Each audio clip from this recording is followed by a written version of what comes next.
Good morning. I'm Katherine Hamilton from NASA's Office of Communications. Welcome to today's pre-launch briefing for Orbital ATK's 9th contracted cargo resupply mission to the International Space Station. Orbital ATK's Cygnus spacecraft is loaded on top of the Antares rocket with cargo for the space station and its crew, including supplies for science experiments and technology demonstrations. Antares is scheduled to lift off during a window that opens at 4:39 tomorrow morning Eastern Time from the Mid-Atlantic Regional Spaceport Launch Pad 0A here at NASA's Wallops Flight Facility. Here to talk about how preparations for tomorrow's launch are progressing. Joining us on the phone, we have Kirk Shireman, International Space Station Program Manager from NASA's Johnson Space Center in Houston. Frank DeMauro, Vice President and General Manager of the Advanced Programs Division, Orbital ATK. Kurt Eberly, Vice President and Antares Program Manager, Orbital ATK. Doug Voss, Deputy Chief, Range and Mission Management Office, Wallops Flight Facility. And Kurt Costello, International Space Station Chief Scientist. After opening comments, we will take your questions. For those of you watching on TV or online, we'll take questions from social media using the hashtag AskNASA. And now I'll hand it over to Kirk Shireman to kick us off. Hi, good morning. Thank you for being here this morning. We're very excited about having Cygnus fly up to the International Space Station. Over 3 tons of cargo will be traveling to the space station. Over 1 ton of it will be for utilization, research, and facilities. So we're really excited about having that up there. In addition, what's also important is it will bring home almost 3 tons of cargo back away from the International Space Station. That's also a critical resource for us. Some of the highlights of the cargo that's going up is the Cold Atom Lab, a facility that will be the coldest space place in the universe. We're really excited about having that on board, as well as some cargo to continue other research activities, including veggie plant habitat, e-field flames, and a host of others. In addition to Cygnus to launching tomorrow, a number of really big activities coming up for ISS, of which Cygnus will play a part. First off, we have crews coming home. We have Scott Tingle, Noshiki Kanai, and Anton Skopolov coming home on the 3rd of June. On the 6th of June, Alexander Gerst, Serena, Anton Chancellor, and Sergei Prokopiev will be launching the International Space Station. And that's important because we'll be doing the spacewalk on the 14th of June, which will be utilizing some of the cargo that's flying up on Cygnus tomorrow. So really important activities coming up. We continue to focus on the year in space and are making great progress and have a really, really busy year on board the International Space Station. And we're very excited to have Cygnus going up and contributing to the activities this year. With that, I'll hand it back to you. Thanks, and now we'll go to Frank. Okay, thank you, Catherine. We're very happy to be back here at Wallops, ready for another launch of Cygnus to the International Space Station on our Antares rocket. We always excited to be able to bring vital crew supplies and scientific experiments to the space station. We certainly would like to thank the Antares team, our NASA customer, the NASA Wallops team, and certainly the Mid-Atlantic Regional Spaceport for all the hard work in preparing for this upcoming mission. We've got a video to discuss and show the processing of Cygnus and what we expect after launch, so we can cue that. So here's the service module arriving at Wallops. This is the cargo module, also arrives directly from our partner in Torino, Italy. Once that arrives at Wallops, we load it with about 75% of the eventual cargo that will fly. Once the cargo module is fully loaded, we'll mate it to the service module to create the Cygnus. Once Cygnus is fully mated and tested out, then we will move it to the V55 facility, fuel it for the mission, and then we install the NanoRacks CubeSat deployer, which is another mission we'll be flying, that important mission for NASA. After that point, we move it to the horizontal integration facility where it's mated to the Antares rocket, and then we can put the final cargo into the cargo module just before encapsulation, where the teams will install a fairing over the spacecraft, and that'll be the last time we'll see Cygnus until we approach the ISS. After liftoff, 9 minutes or so after liftoff, Cygnus will separate from the rocket, and we'll begin the process of deploying our solar arrays, initializing our propulsion system, to begin the process of raising the orbit and starting the rendezvous with the space station. That process will take about 3 days, assuming we launch on tomorrow morning. So we'll get there about early Thursday morning.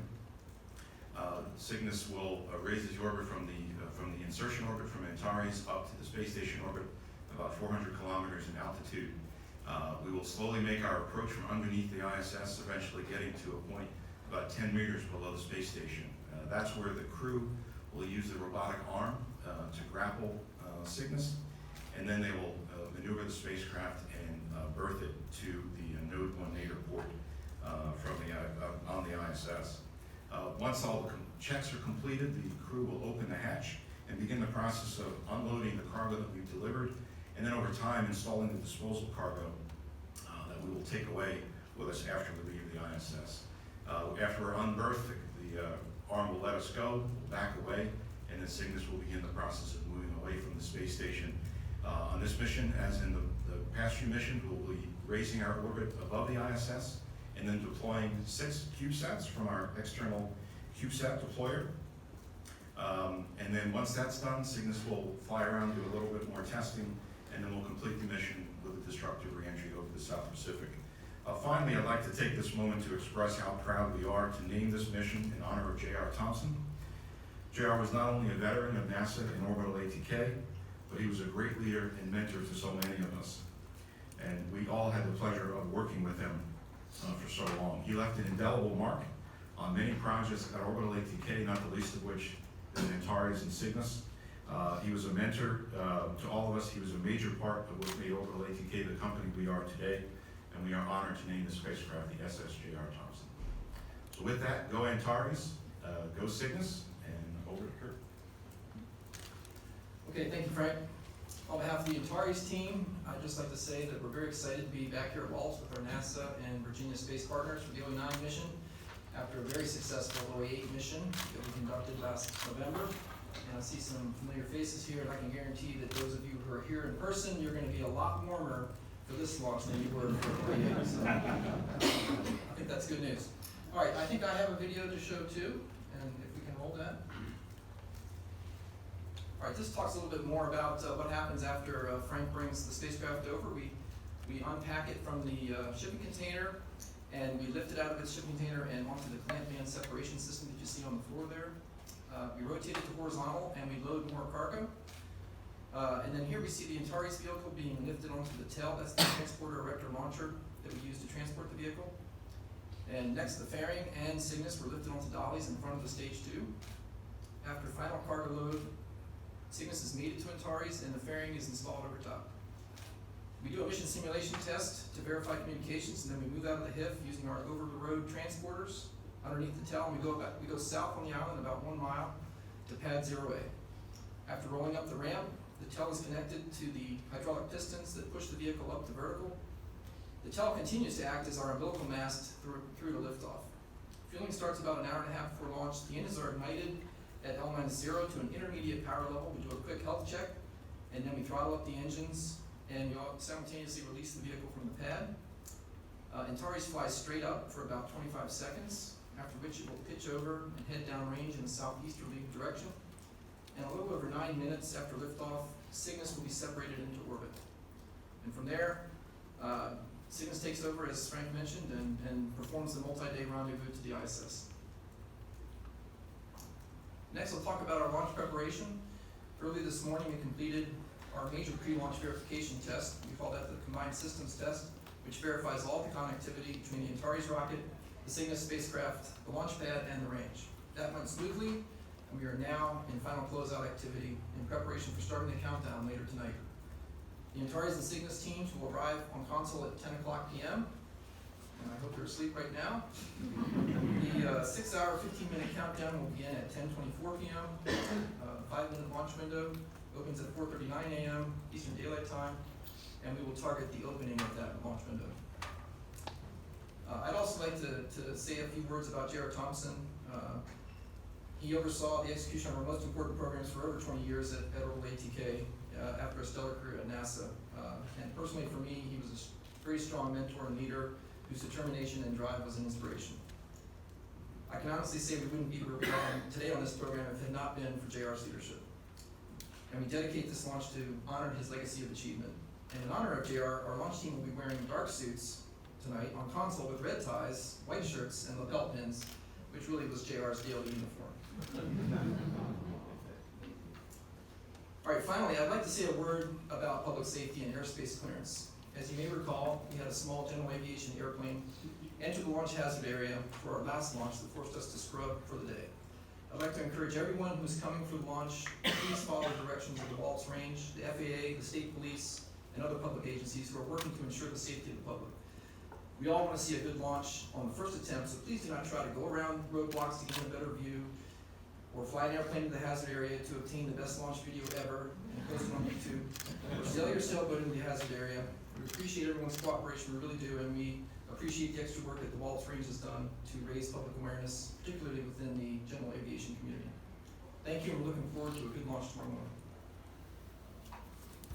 Doug?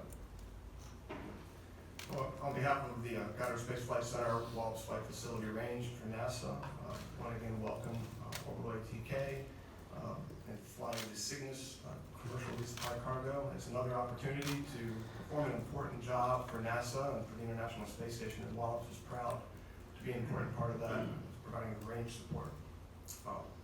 Just like the launch vehicle team mentioned by Kurt, the Wallops Range has been busy preparing for this launch for a number of months.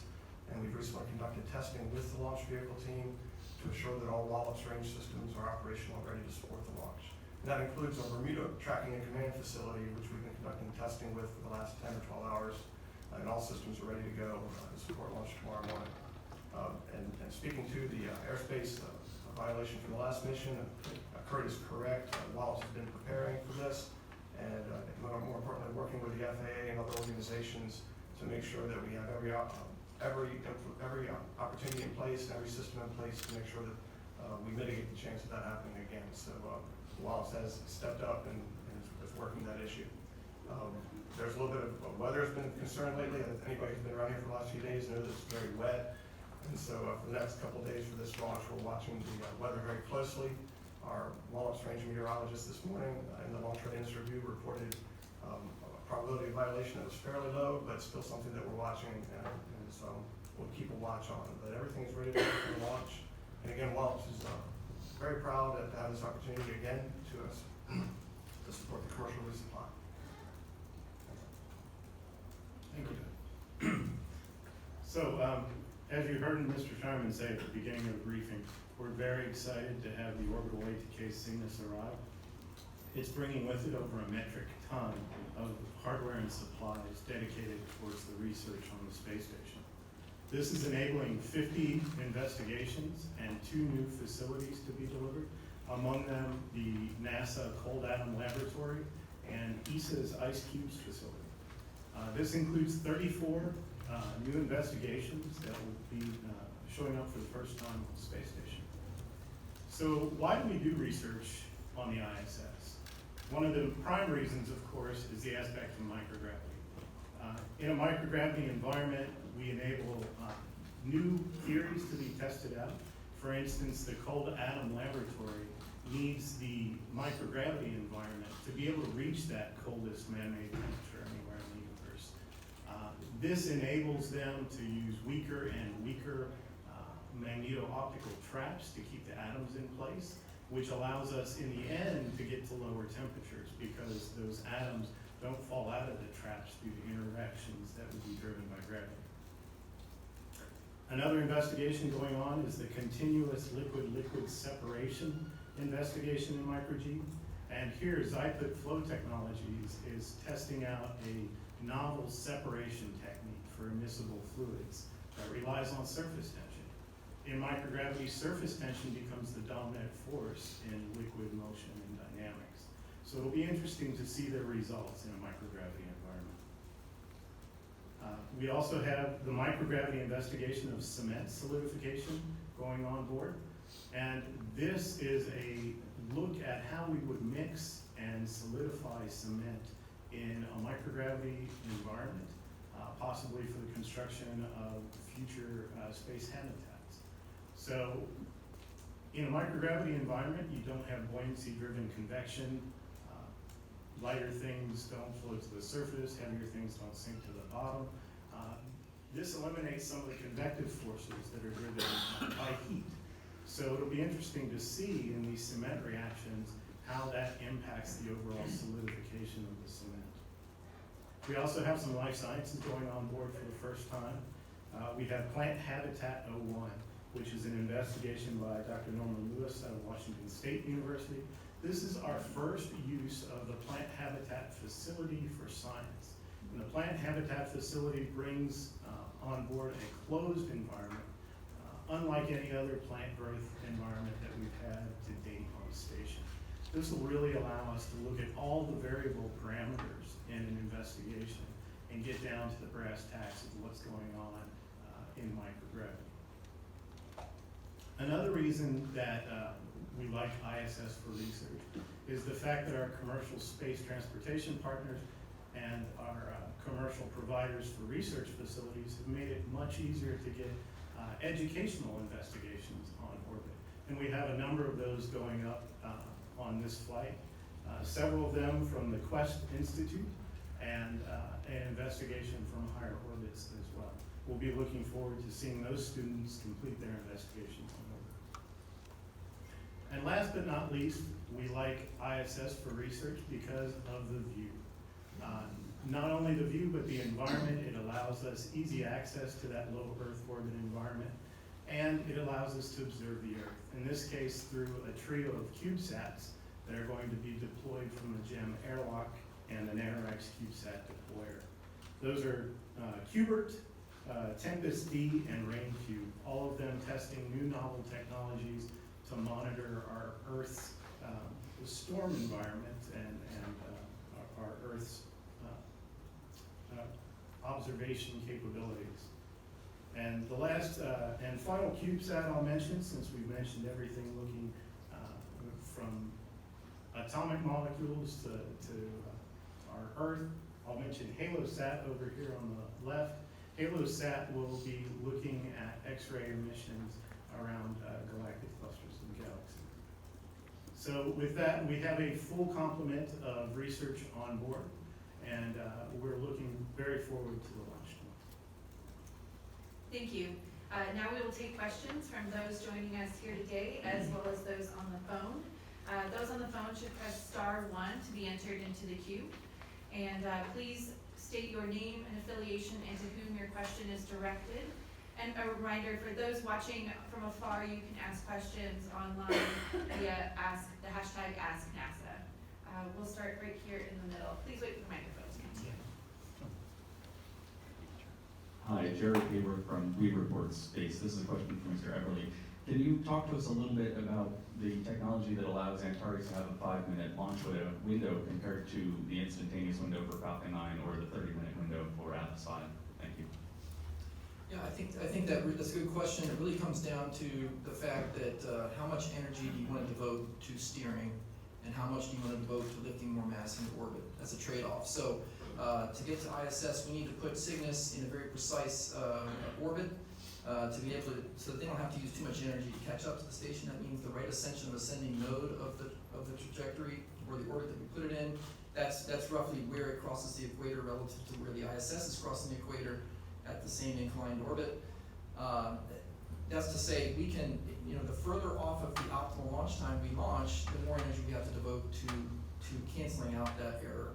So we've chosen 5 minutes. Before we had 20 minutes, we could have 30 minutes. It's just a question of how much we want to devote to that versus lifting more cargo. At this point, we're pretty mature in the process. We could go down to instantaneous and gain a little bit more mass to orbit if we needed it. But right now, we feel like we've got the right trade between operational flexibility of having at least 5 minutes to move around in versus being able to give the Cygnus guys the performance and the mass to orbit that they want. Thank you. Sure. Thank you. Take one in the back here in the middle.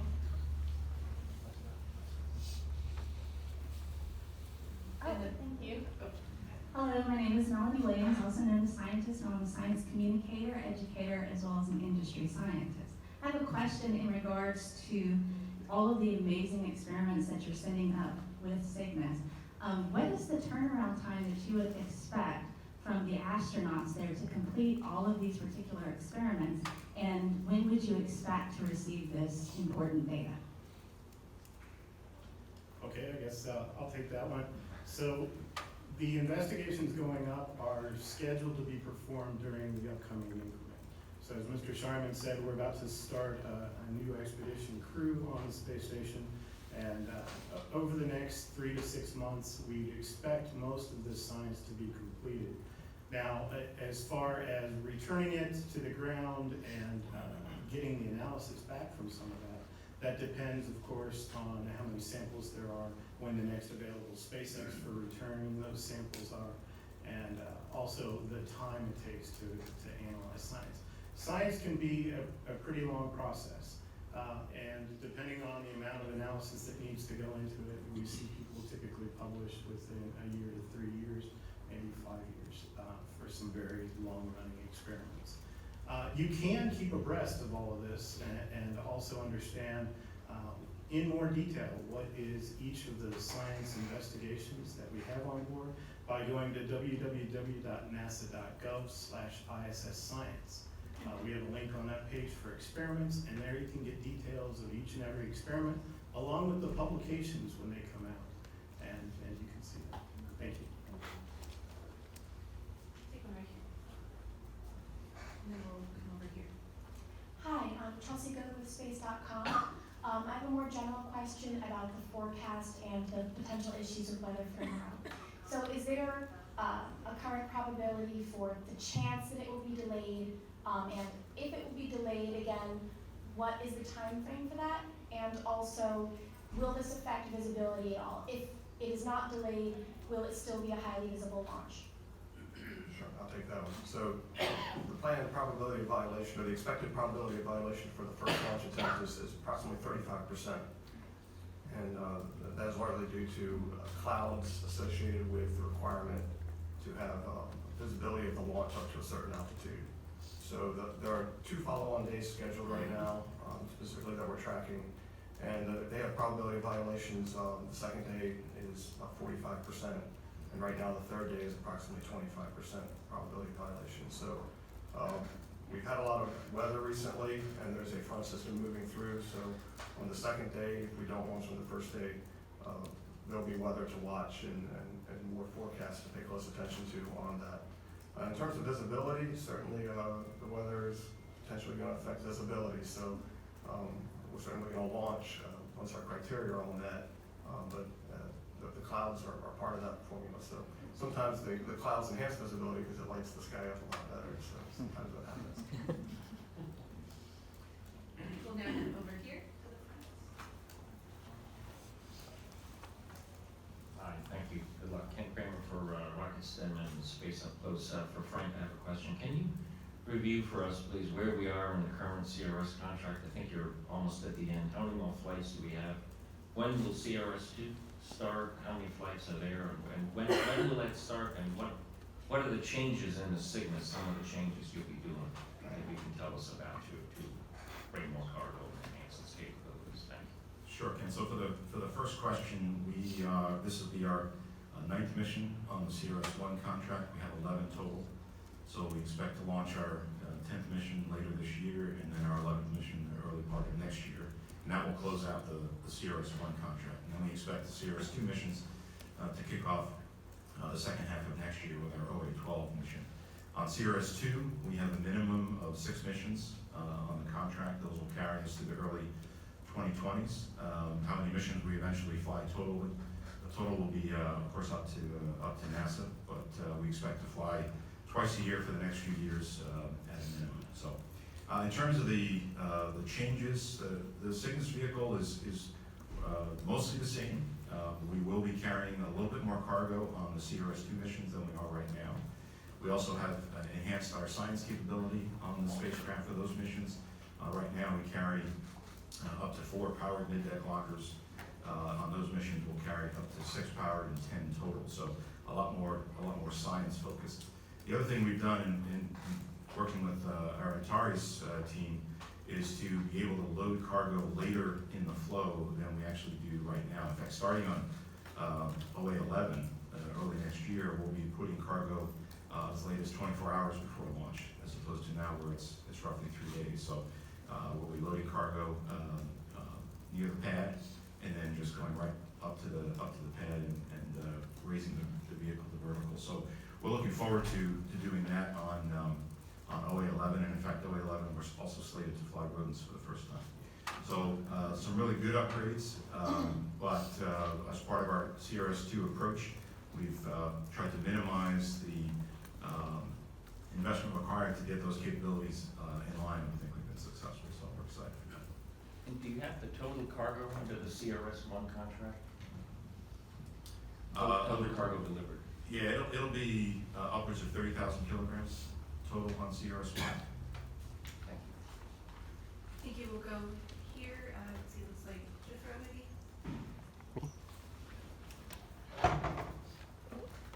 Thank you. Hello, my name is Austin. I own and operate a YouTube channel called Euphoric Intentions.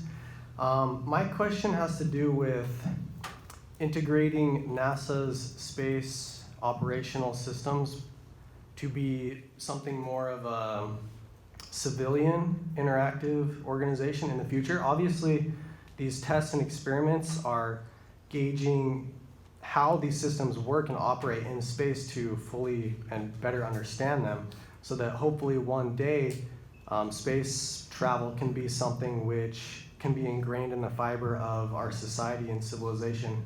Is this a NASA hopeful that one day, I guess, space exploration and travel can be something which is intertwined as day-to-day commutes in vehicles?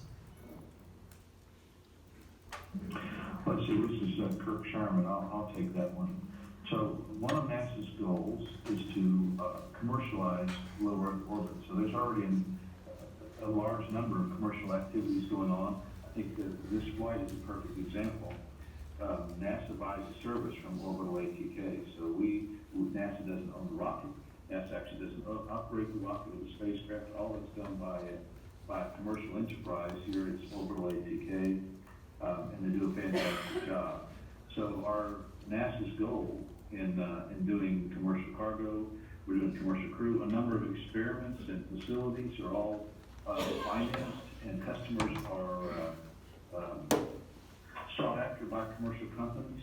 So again, this is a great flight too. There's CubeSats are being deployed on this flight after Cygnus leaves ISS.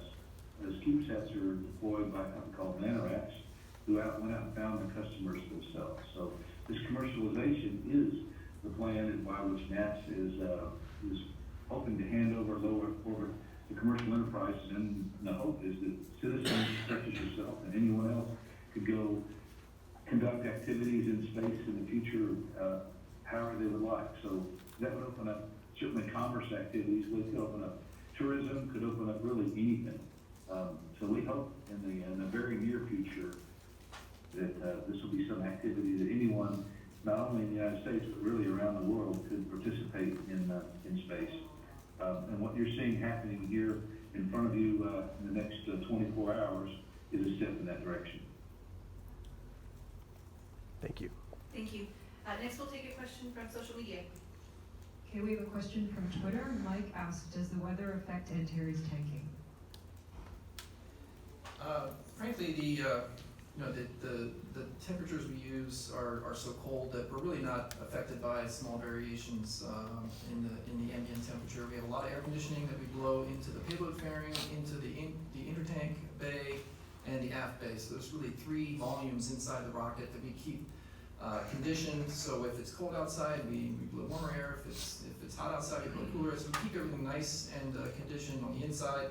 And then we load this cryogenic oxidizer liquid oxygen, and it's at about minus 280 Fahrenheit. So small variations in the ambient temperature don't really affect us. Thank you. We'll take the next question by phone.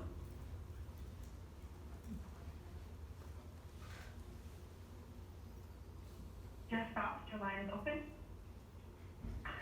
Good morning, just off Space News. Question for Frank or for Everly. Assuming that Northrop Grumman's acquisition of Orbital ATK that close future is expected, what changes, if any, to Antares or Cygnus operations do you expect the site to change or close up? Thanks.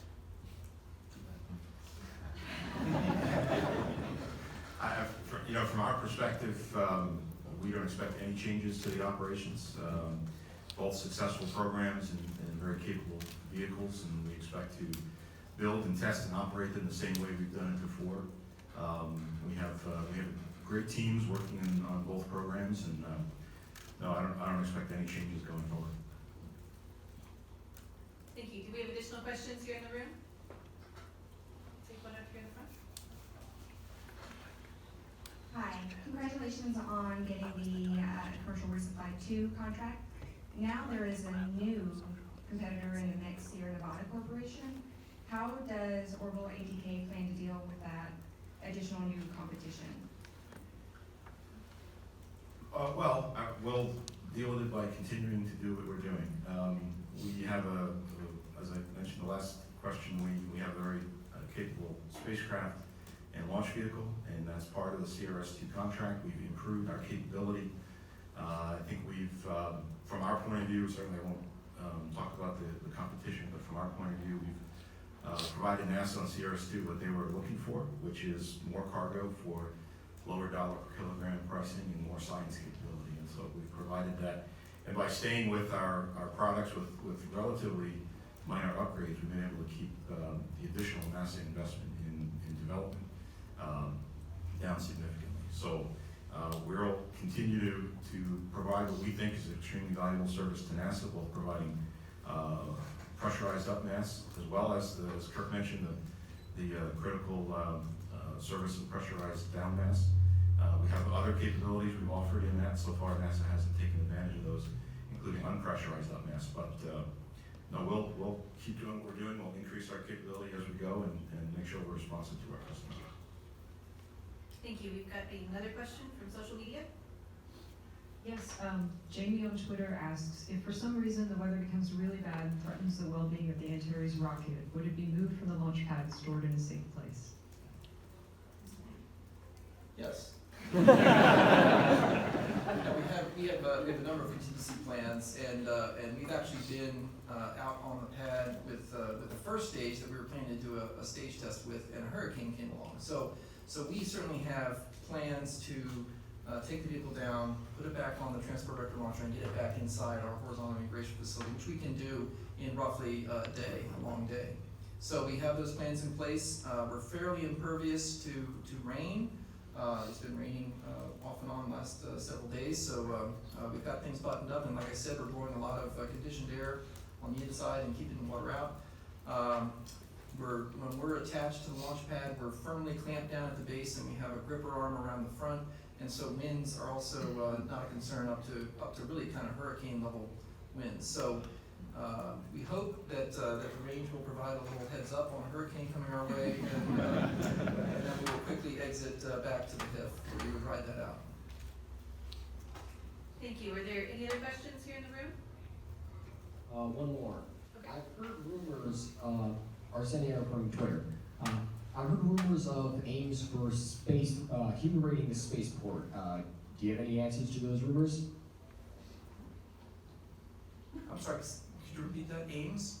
I heard it that there are aims to human raid the spaceport. The spaceport itself. Doug, are you able to speak to that? I'm not really able to speak to that. The rumors, as far as I know. Thank you. Thank you. Any other questions here in the room? One more, and then I think we'll wrap up. Jana Stefachuk, London Swansea Channel, Ukraine. I have a question about cooperation with Ukraine on the first stage. Could you comment on that, and could you comment on the cooperation with Ukraine on the when the rocket will launch? Absolutely. Yeah, we purchased the first stage core from two companies in Ukraine, Yuzhnoye and Yuzhmash. Yuzhnoye is the design bureau, and Yuzhmash is their sister manufacturing center. And they are excellent suppliers. They are the designer and the manufacturer of the Zenit rocket, which has flown successfully for many years notably on Sea Launch, if you remember that program, and Land Launch. So we are happy that they're a supplier. They're a very good supplier, excellent engineers. We have some of their engineers and technicians come here to Wallops to help us integrate. And we do have a room where they are going to be looking at telemetry during the countdown. And we appreciate their support, much the same as any other supplier. And they're excellent aerospace engineers. Thank you, and I think we have one more question here in the front. Ken Kramer again. For Kirk Sherman, NASA's contracts with Russia actually for Soyuz flights are running out soon. So what is NASA doing to, and you may have to reduce the staff, what is NASA doing to come up with seats for astronauts if the commercial crew flights don't come on late this year or early next year? Thanks. So this is Kirk Sherman. Yeah, that's an interesting question. Of course, as you might expect, we've been thinking a lot about it. We're in an unusual position in the sense that, NASA's focus of the United States is to get the commercial crew providers flying and flying safely. So that's our number one focus. We do have Soyuz seats through contracts through the end of the calendar year next year, and really on into the first month or so of 2020. So the first thing we did is we worked with our Russian colleagues to go extend to the maximum extent possible those flights next year. That's the first thing. And then we're looking at other options of how we might do it. The issue is we don't want to go pull the trigger on those other options before we know that the U.S. providers won't be ready. So part of it is just asking, working with our Russian colleagues about what options are available and when we would have to make decisions. And so far those discussions have been very cooperative with our Russian colleagues. They certainly understand our situation, and we'll continue to do the same thing. But our number one focus is working with Boeing and SpaceX and working to get those guys flying and flying safely here in the near term. Thank you, and with that, I'd like to thank everyone for joining us. You can find out more about the mission and the science and technology on board by visiting nasa.gov/orbitalatk, as well as nasa.gov/station. Thank you for joining us.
Frank's talking to him, okay? He's not.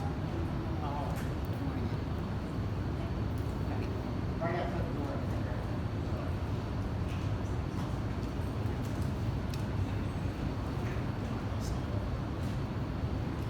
So we're trying to find your speaker. So this is Frank Loninger. I'm technical director here at Wallops. There you go. That's what. Okay. So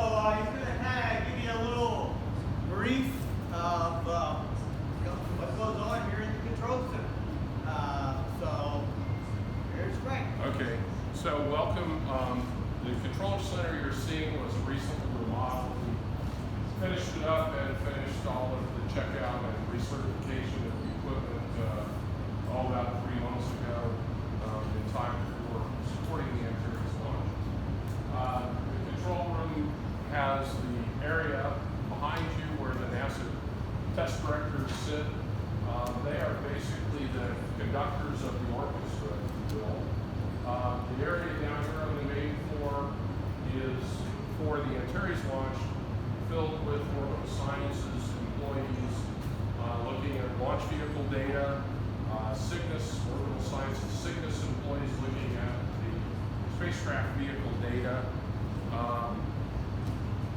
folks from the Virginia Commercial Spaceflight Authority who are busy looking at launch pad data come in, and all working to get to a successful launch. And they'll each have each of those groups has basically their own countdown going on with their own people that they're talking to through the associated intercoms. So the test directors up above are making sure that all the countdowns are going in sequence and everything's moving as planned.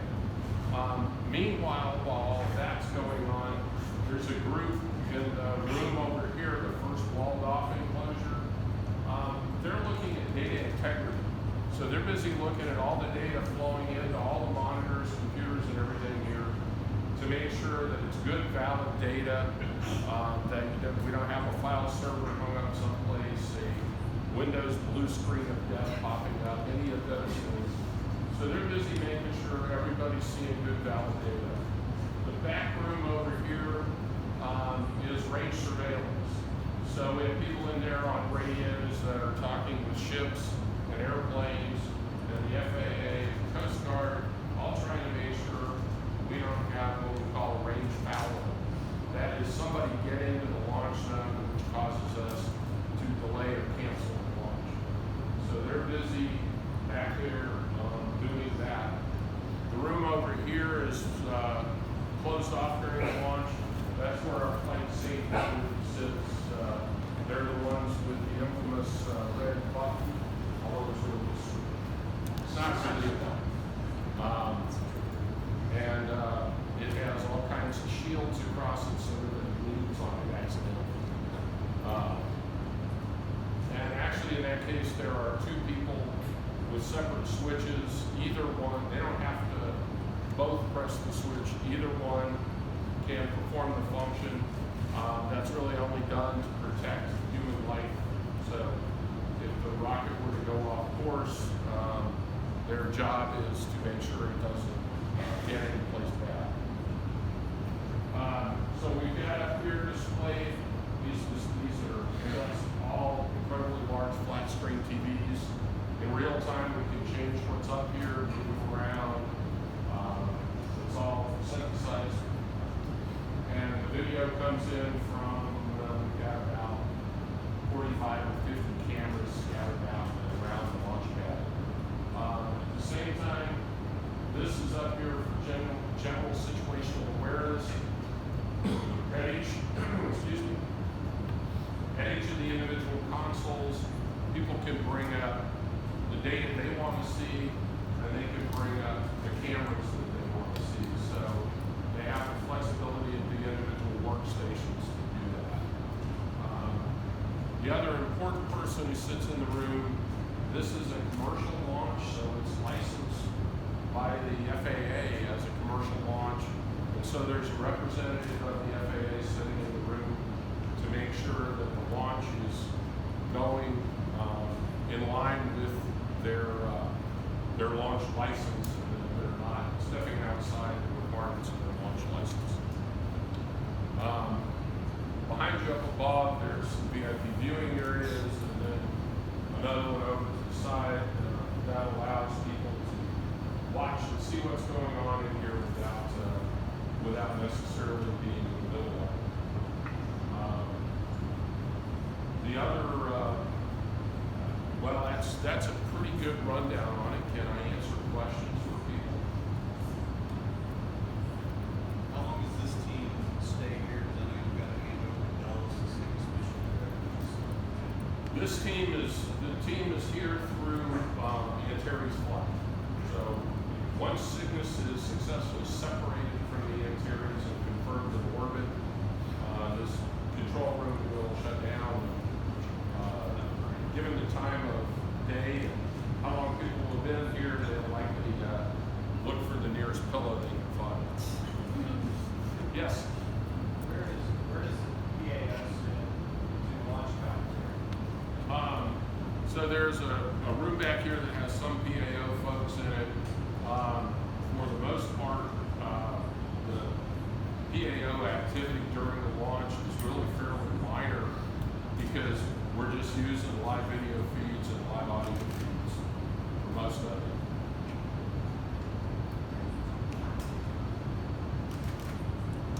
So when you hear the launch director say go, things like that, are you explaining? So you'll hear most of what you hear over the launch net is the Orbital Sciences launch director who's polling all his people for go. Actually, you'll see up here the green light. It's a stoplight. There's actually a red light there as well. If it switches from green to red, it means the range is foul or the range is no go. And so then Orbital will shift into appropriate matters for where they are in the count, whether we can try and get it fixed in time that they can still launch, or whether it's too close to the launch window and we're done for the day. So, poll for vehicle launch. What you don't hear is the poll that goes on for all the radars being up, all of our test sites downrange being up. So that's all happening in the background.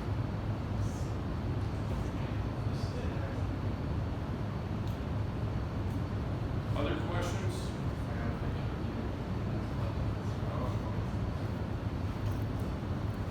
Well, either I baffled you. Oh, I'm sorry. I'm sorry. Do you guys ever hold any LAN parties here? Pardon? A LAN party? No. No? All right. Sorry.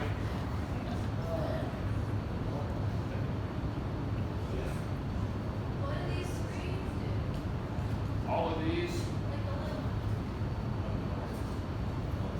So those are up to the individual person sitting on console or sitting on that station. So depending upon what function they're serving here, they can display the data they need or the cameras they need on those particular consoles. And it's not like you just come in and take a seat. Everyone is pre-configured for the person sitting there and set up with their data available to them. You guys have backups in place for each of the people here, so so when you get poisoning or something gets stopped from showing up, there's some backups in place? Yes, as a matter of fact, for the range safety officer, that's why there's two of them. And as we go through dress rehearsals where we're, we have mishaps that happen during the dress rehearsals, that is one that's been done as one of the range safety officers will just suddenly fall out of his chair like a heart attack and the count should go on. Yes? What assets do you have to deal with range conversions? I know obviously radio, you try to get stuff. Can you go out there? So, once you're beyond 12 miles, other than asking nicely, not much, that's beyond control. The FAA has, for this launch, put a further restriction in place, which makes it a violation of FAA rules and regs to come into a defined restricted airspace during the launch. For boats, we work closely with the local boating communities and fishermen to inform them of the launch, to tell them about the restrictions on it, and generally ask them to cooperate with us. Excuse me, and stay out of the area. If we end up with boats in the area, we've got boats out to go try and escort them out of the area. So it's all a matter of if they sneak in somehow without us finding them, which is hard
take things from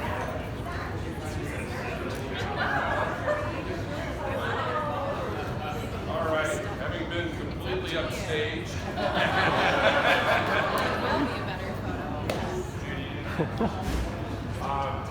Are there any other questions? I think we'll probably do to move on to the next stop fairly soon. How early do you clear the range in this really keep clear? What's the optimal time to train? So for, let's say, just use round numbers, 4:30 launch, we'll start clearing roads. We actually have to clear some roads. And working hard to clear the range around 2:30 a.m. We'll have boats out, and if a boat is coming out of, say, the Shinky Harbor, they may attempt to hail them, make sure they know where the area is, and ask them to stay out of it. If they're going out and around it, that's fine. We don't want to interfere. What's the average education or experience you're looking for someone to set up one of these vests? Most of it's experience once you get the education. Yeah. So it's typically a technical degree. So engineering, physics, chemistry, science, math. That work is that experience. We have that work. Yeah, to end up in here, once you're in here, you're being asked to look at your data and make decisions. And so you want to have spent enough time looking at the data and understanding what it's telling you, because it's always telling you something. It's just what is it? And when things go wrong, it's how fast can I figure out what it's telling me. Yeah. Yes. Are there any significant differences between working on console in here versus, say, working on console at Kennedy Space Center? Or are there any unique issues that you think? Only difference I can think of right off the top of my head is we generally got a newer control room. So It's a lot nicer here. a lot of the, just having finished the upgrade, we're fortunate there. But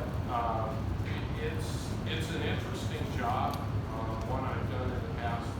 I had a young man who worked for me who wanted to train up to be on console. And what I suggested he do was, as he flew back and forth all the time, during that time you could turn to the radio or turn to the intercom of the plane and listen to air-to-ground communication from the pilot's cockpit. And I suggested that what he do is put on a headset, listen to that in one ear, have a conversation with the person in the seat next to him, and read a book all at the same time. And don't miss any of the calls from your aircraft to the ground. If you can do that, you're fine. But a lot of times you're trying to listen to 3, 4, 5 conversations in your headset at once and pick out what's important to you in all those conversations. So it is not an easy skill. Yes? Just a dumb question. Why does the cost say that it's 1,700 instead of 1,300? Like, why is that how it's just countdown clock? I don't remember the offset, sorry. So UTC, I think that takes you to UTC if I remember. Oh, okay. It's 5 hours when we're not on daylight savings time.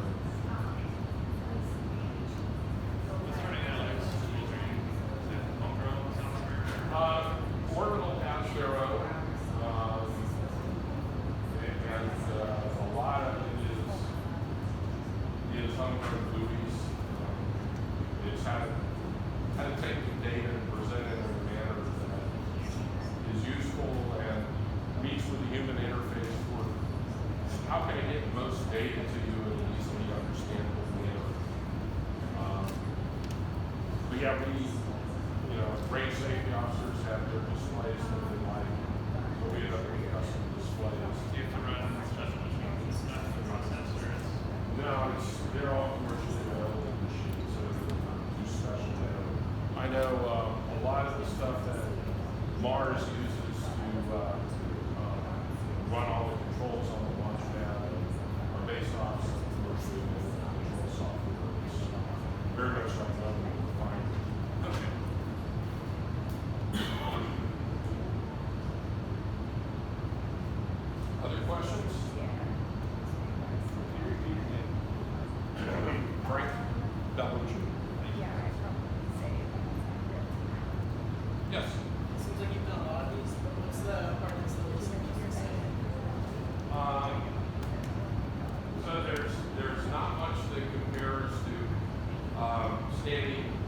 standing outside and feeling the raw power of the engines, you feel it as much as you hear it.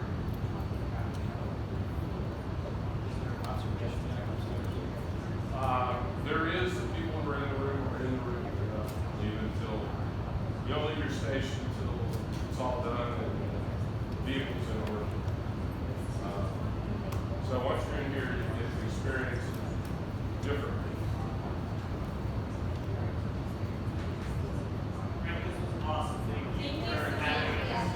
Well, you're stuck with me for a few more stops along the way. Any other questions?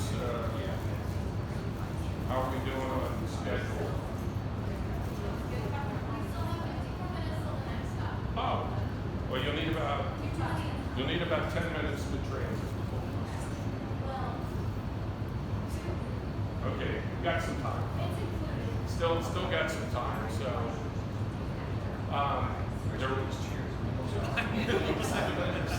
Well, so the people sitting in them are there for 10, 11, 12 hours. So yes, we spent a little extra on chairs. But yeah, the people, for the lunch tomorrow morning, the people here will start coming in around 10:30 tonight for lunch tomorrow morning.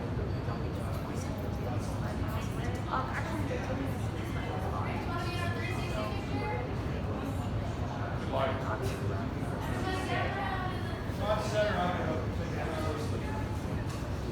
Gotta get on either side.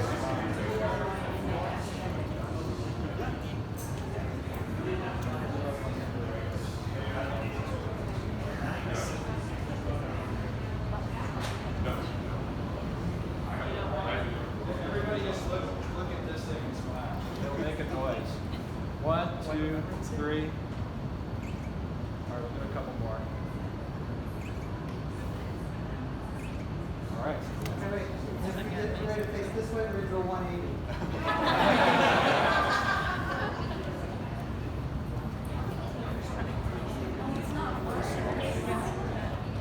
Okay, one moment. Here we go. Perfect. Thank y'all very much.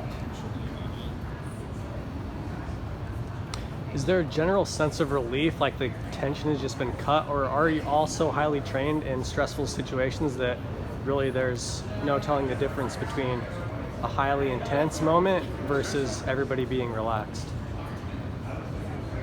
Nobody's fully relaxed until the call to stations is done. Okay. And yeah, healthy tension is good because you want a little bit of the adrenaline. It sharpens your senses.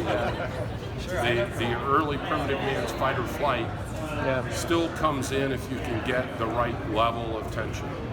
And makes you more aware of what's going on. And yeah, your ability to focus is higher. But the people who are in here have, so the training episodes that they go through, they're getting real data playback. Okay. And it is, an ability to stress them. What we call green cards pop up. There's a tester who walks over to a person on station and hands him a card and says, and then he reads the card and does whatever it says. So it may say you just saw the pressure spike here. Okay. Or we may just throw it into the telemetry stream where the pressure just spikes. Oh, really? And see how people react. Okay. Now, each of those scenarios has already been studied and we know what the correct reaction is. And so you're going through those to see how well does it work. Okay. Thank you.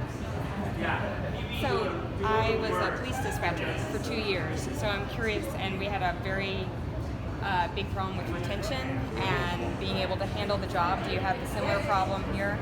No, because unlike you, it's not day in and day out. And we more often than not get a positive resolution. And so those two things make it very different from the high stress job you were in. But do you still have people like that try out for it and they just can't get it? Or normally if they are that interested, they can learn? Most of them can learn. Some have, you occasionally have somebody who has trouble juggling that many voices in their head at once, and they generally aren't interested in trying again. It's not like it's a career stopper. They're engineers who are doing their job who come in to do it. During the moon days of NASA, the mission controllers were the mission controllers for every launch, and they were launching really often. And so those guys had a retention problem. We're not that high a cadence of missions here.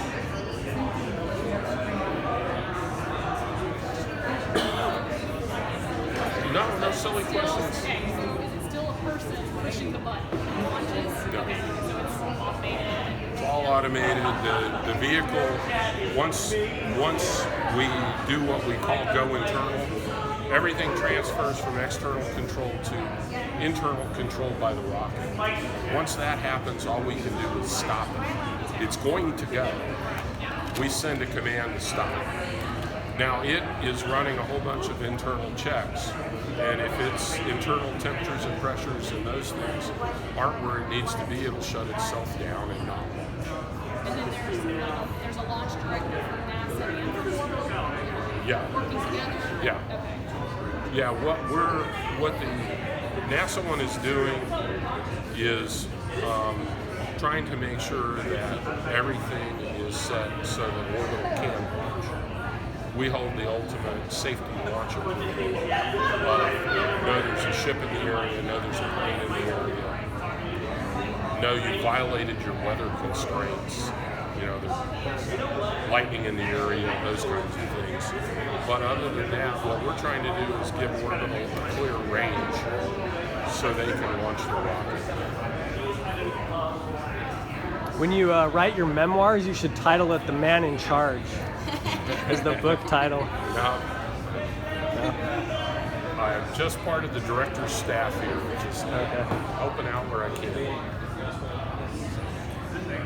So, I don't know if this is necessarily in your wheelhouse, but how does it work between like Orbital and Wallops and NASA? Do they rent the pad from you guys? Or is it just y'all knock off a little bit on the price?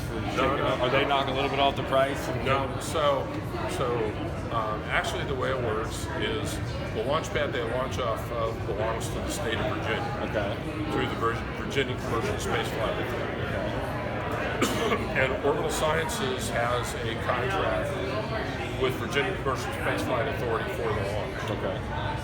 Then through them, they reach out to us to provide range safety, and additional processing.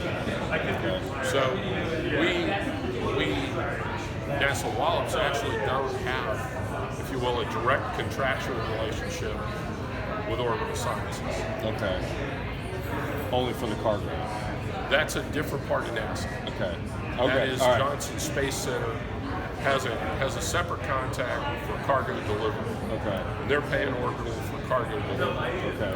So if you want to look at it from that perspective, NASA Johnson pays Orbital, Orbital pays Mars, and Mars pays us. Okay.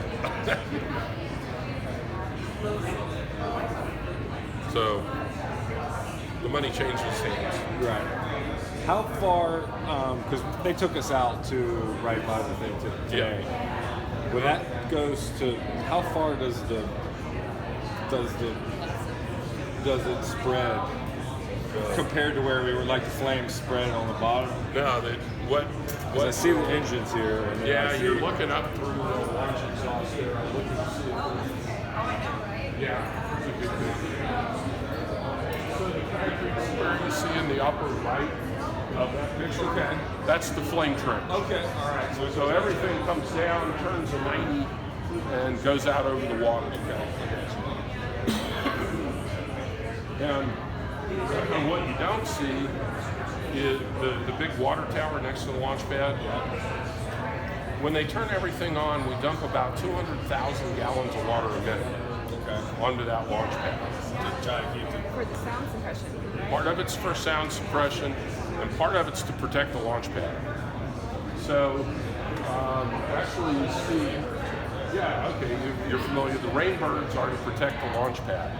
There's a ring of nozzles that you can sort of see right underneath the rocket that shoot water into the flame trench to knock the sound down, to keep the roar from bouncing off the ground and going back up in and shaking the rocket really bad. But the rainbirds, there's 4 of them around the pad. Yeah. And so those 4, when turned on, will put out 150,000 gallons of water a minute.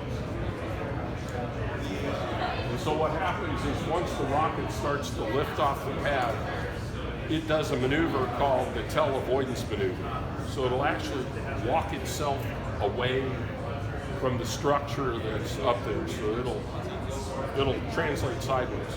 When it does, the flame's no longer centered over the flame trench.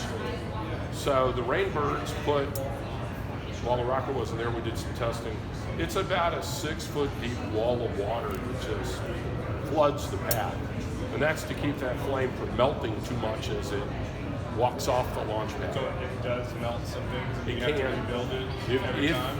If you don't have that, it will. Is that why the tower's so tall, so you can have much pressure pushing out?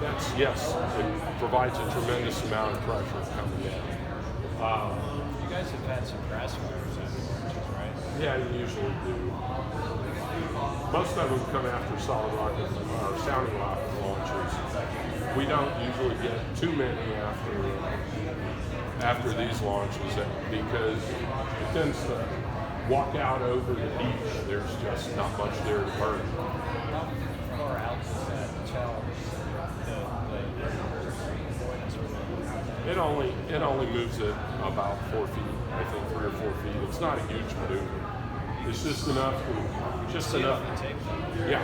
So is that one of the reasons why when you see them lift off, they don't just, like a regular missile, they just take off fast? They doing that maneuver?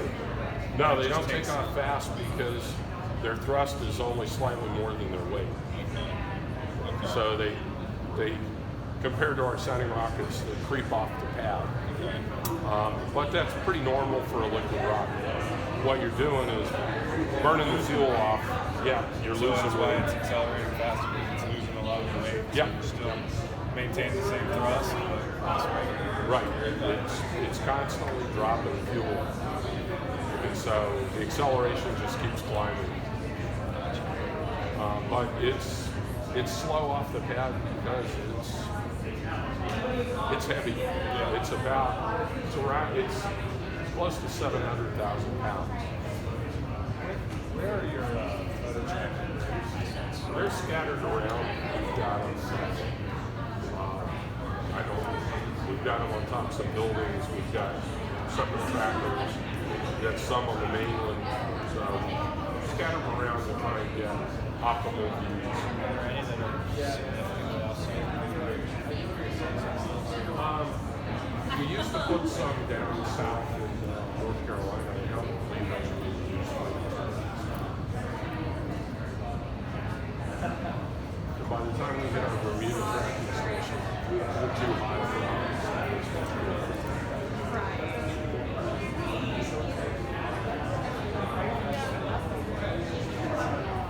Yes. You said, so this is a commercial. Yes. So can NASA operate these consoles for like a NASA launch, or is that not an issue Well, here? so this pad is Virginia's, and if NASA needed to use it, yes, we have a relationship with Virginia that goes both directions. Okay, and NASA could sit on this? Oh, this is our property. This is all NASA property. Well, I mean, 'cause I hate to keep bringing up Kennedy, but like they very separated. Like these are NASA's firing rooms, and then the others are the We're not as separated as that. We tend to be much more commingled. More like the way the launch services program works.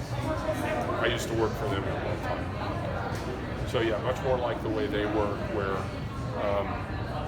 the NASA LSP people will go over and sit in in the Atlas control room. More that kind of. Yeah, more that kind. There's a group of NASA people that have seats in here as well. Yes. Yep. There's some back there and a lot in that room.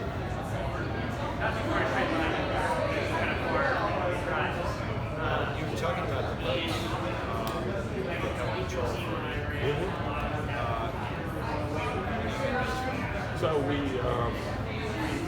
So we actually chartered with a couple of local fishermen to go out and be part of our picket boats, and that actually works really well. It absolutely spreads the word, and we'll usually get the back bays and close to the shore are usually done by the Virginia Marine Police. If Coast Guard has boats available, we'll use Coast Guard boats. But for the most part, we've got two commercial guys that do a lot of it for us. Yeah, we haven't used them much. The Coast Guard, it depends on how busy they are, whether they can provide it. So, how much area do you have to clear out?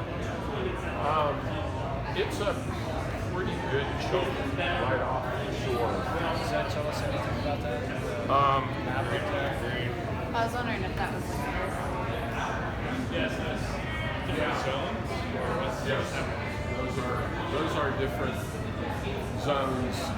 The blue is, I believe, the air traffic zone, and you can see now planes. Yeah, there are ships and planes in there now. It's all just standard radar feed stuff? No, a lot of the ships are coming in just blanking. It's a VHF transceiver on the ships now that provides their position and a registration number through MAMSI, which tells you the name of the boat, the captain, and everything else. And then we're picking up the aircraft feeds off the air traffic control radar. So you don't have your own radar, you're getting it from ATC? So we have our own radars. We also, our radar feeds air traffic control system as well. And then we pick up the Pax River radar, we pick up some FAA radars. So we get a combined feed. And then we've got some other more unique assets that allow us to track.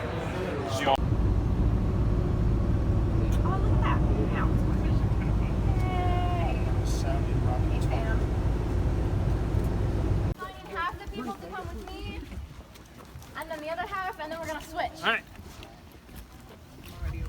Come to you, Chelsea. She's closer. Yeah. Lazy bum rating. I'd say odds and evens, but we can't even get numbers.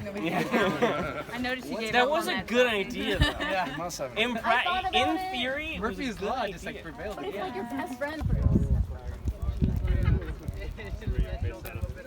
Karen's like, I know I look good.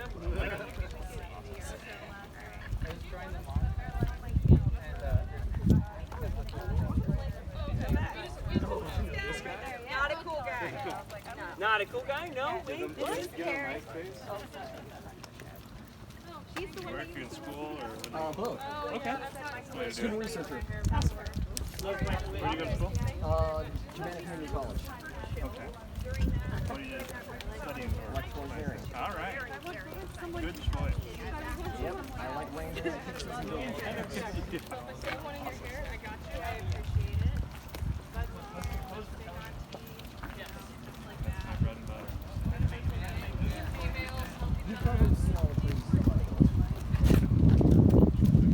Actually assembled, and this is made out of it's just composite, but they're bringing it down here. It's super rigid.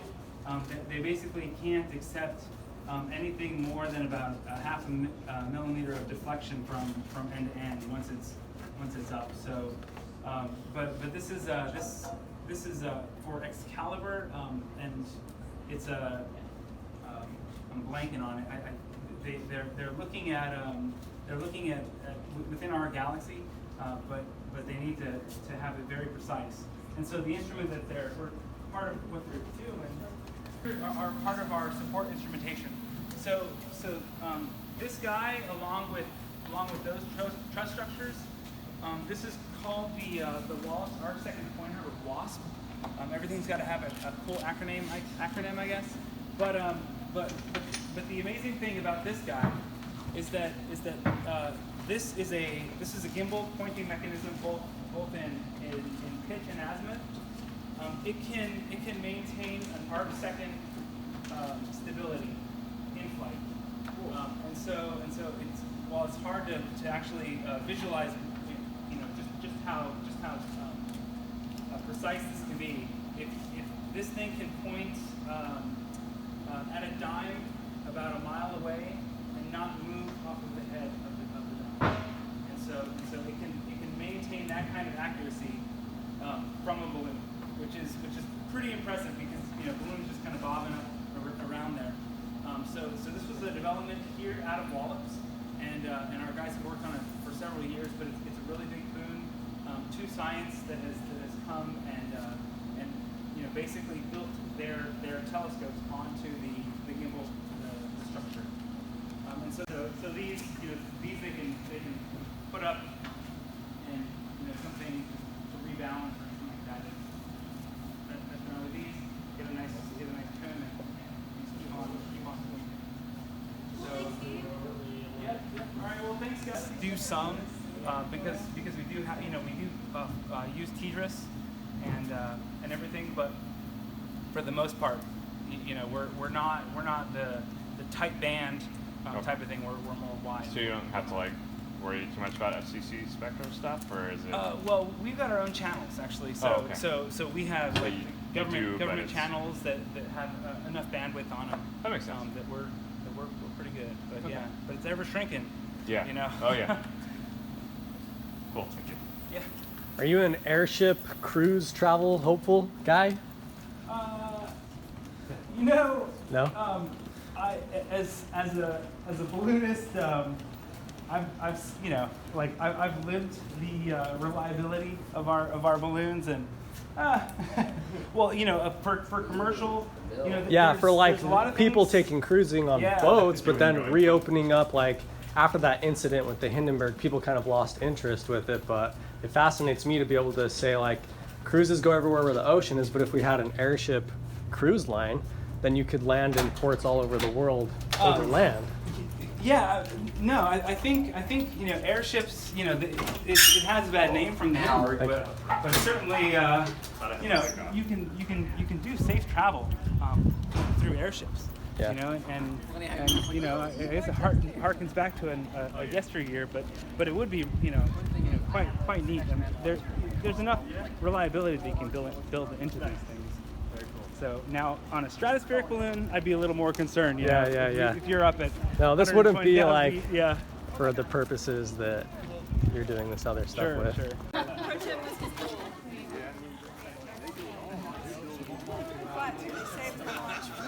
Yeah. Mike, don't go in there, man. Don't go in. Don't go in. It's dangerous. You're gonna touch on. Don't go in. There's too many buttons. There's too many. Rotating buttons. Thank you.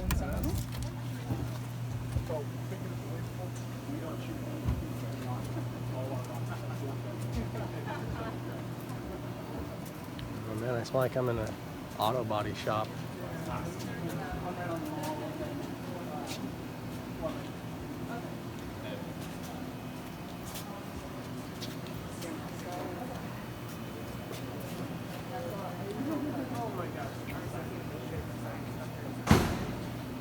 Alrighty, good afternoon. You all know that Orbital ATK is the prime contractor for Antares and Cygnus. We're also the prime contractor for the sounding rocket program that we're going to be talking to you about today. And we were competitively selected to be the balloon contractor that you just finished hearing about. So Orbital independently has competed for and been selected for these three programs by NASA. My name's Joe Schaefer. I'm the Orbital ATK program manager for the sounding rocket program. And joining me today is Harold Cherix. He's our production manager. Let's start with, do people know what a sounding rocket is? Alrighty. Okay, these are suborbital. They're up in space anywhere from 5 to 15 minutes before they re-enter. When they leave the atmosphere, we do different things with them.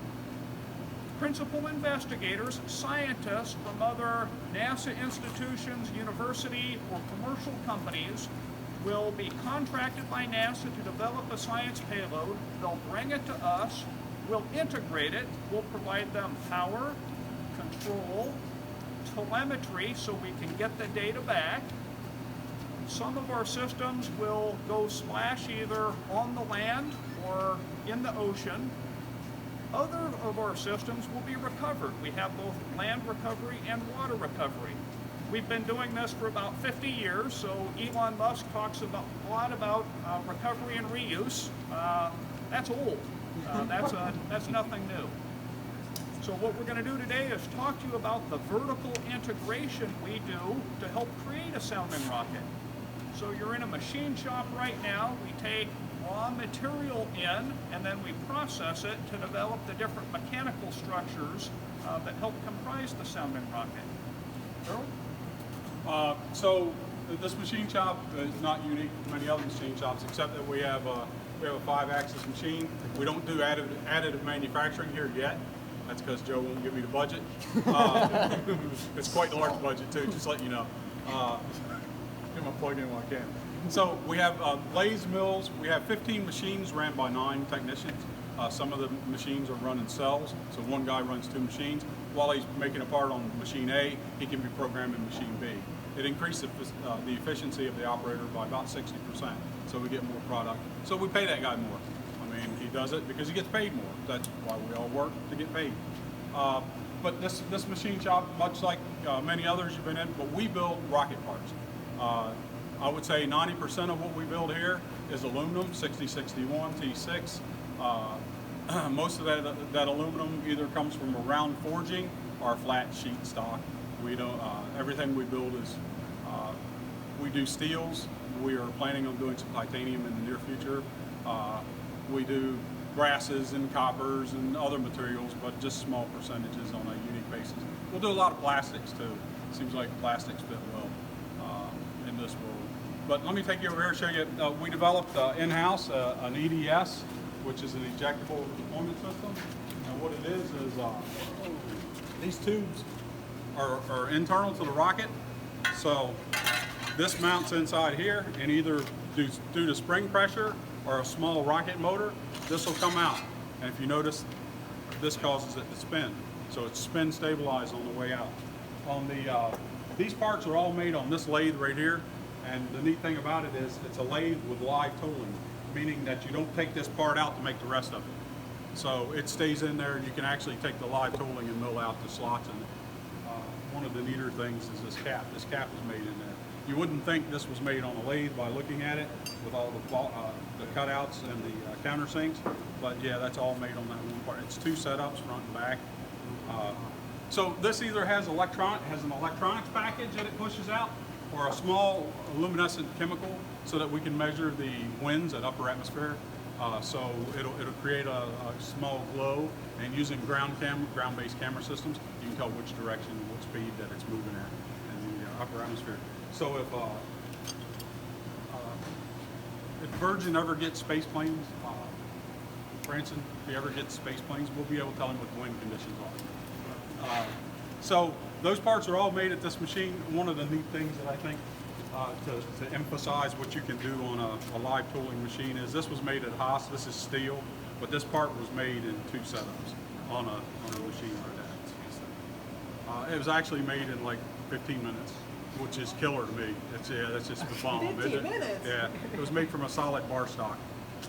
Yeah, which is cool, isn't it? What's that operator doing now? This guy? He's probably drinking beer. He's a big fan of craft beer. So this is a nose. this is a nose cone. So what happens is that's a manacle ring or a V-band joint down at the bottom, and we fire a pyro. It cuts it and allows the springs to push this off to expose scientific instruments. what's on the outside coating here is a sprayed on RTV silicone. You can actually touch it. Just touch it lightly because this will fall.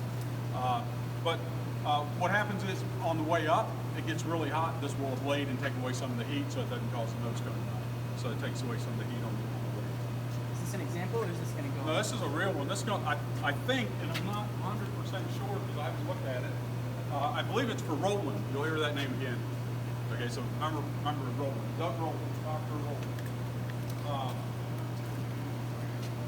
Yeah, we've done it. How thick did we do it on Zombie? 0.6 inches.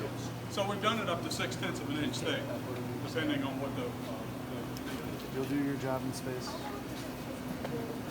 we'll have some good photo ops in a little bit. I'll show you the rockets. Oh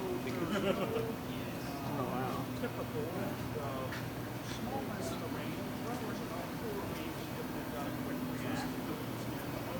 Section is small, but the cool part about it is this joint. It's 32 holes around the radial valve, and we call it the Radex joint. And it's out of a 14, so also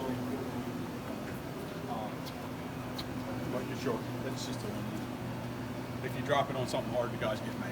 Those sort of things that we have cleaned up. You could. You could. You want to make motorcycle wheels? I've got a machine right over there to make it for you. Yeah, you could. Really big rocket. We would roll and weld it. That's what we do. So this is probably a good time to talk about the diameters.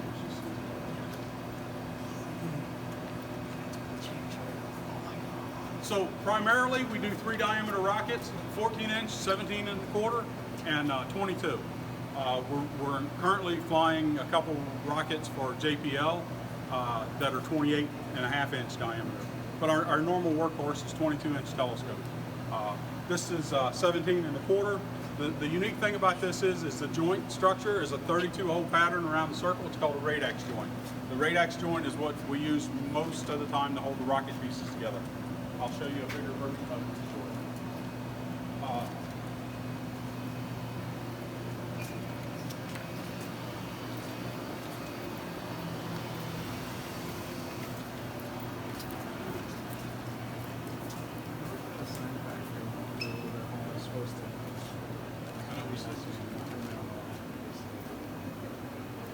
Most of the machines in the shop are computer numerical control, meaning that they go from a solid drawing to a master cam program to a post processor to a front end.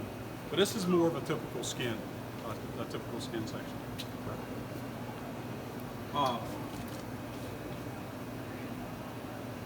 guys are a little more disjointed than the last person. I'm not judging. Did you mean to say Not ditzy? saying one's better, one's worse. So you can tell which ones of us pay attention.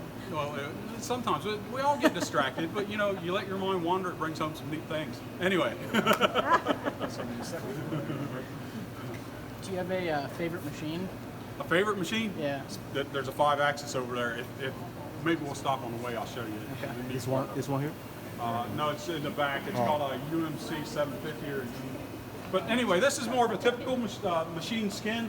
If you notice a cutout here, this is for antennas. You'll see a skin with the antennas on it there.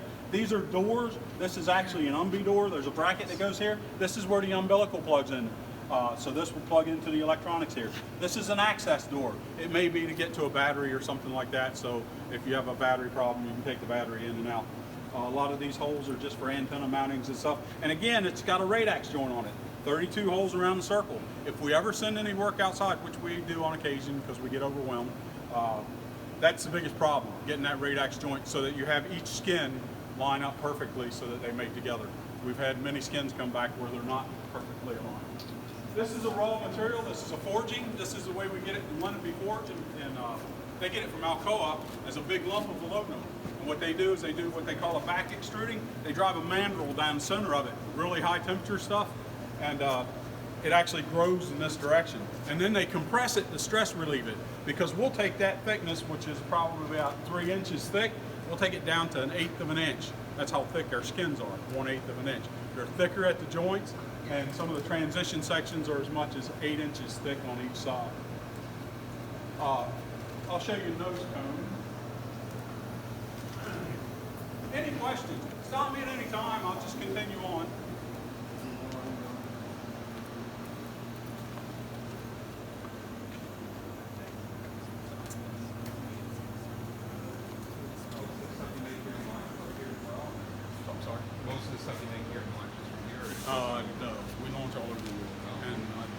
we'll talk about that. So these are nose cones. We don't make those, we buy them. There are a lot of people who make those really well. We don't want to compete with them. We don't want to buy the machinery to do it. We're happy with those guys doing it. On the other side, that's a sand cast forging. So what it is, it comes in a rough shape, and then we take a lathe, put it on a lathe or a mill, and we cut features in it as we need them. But those, the sand castings and the nose cones are parts that we don't make here.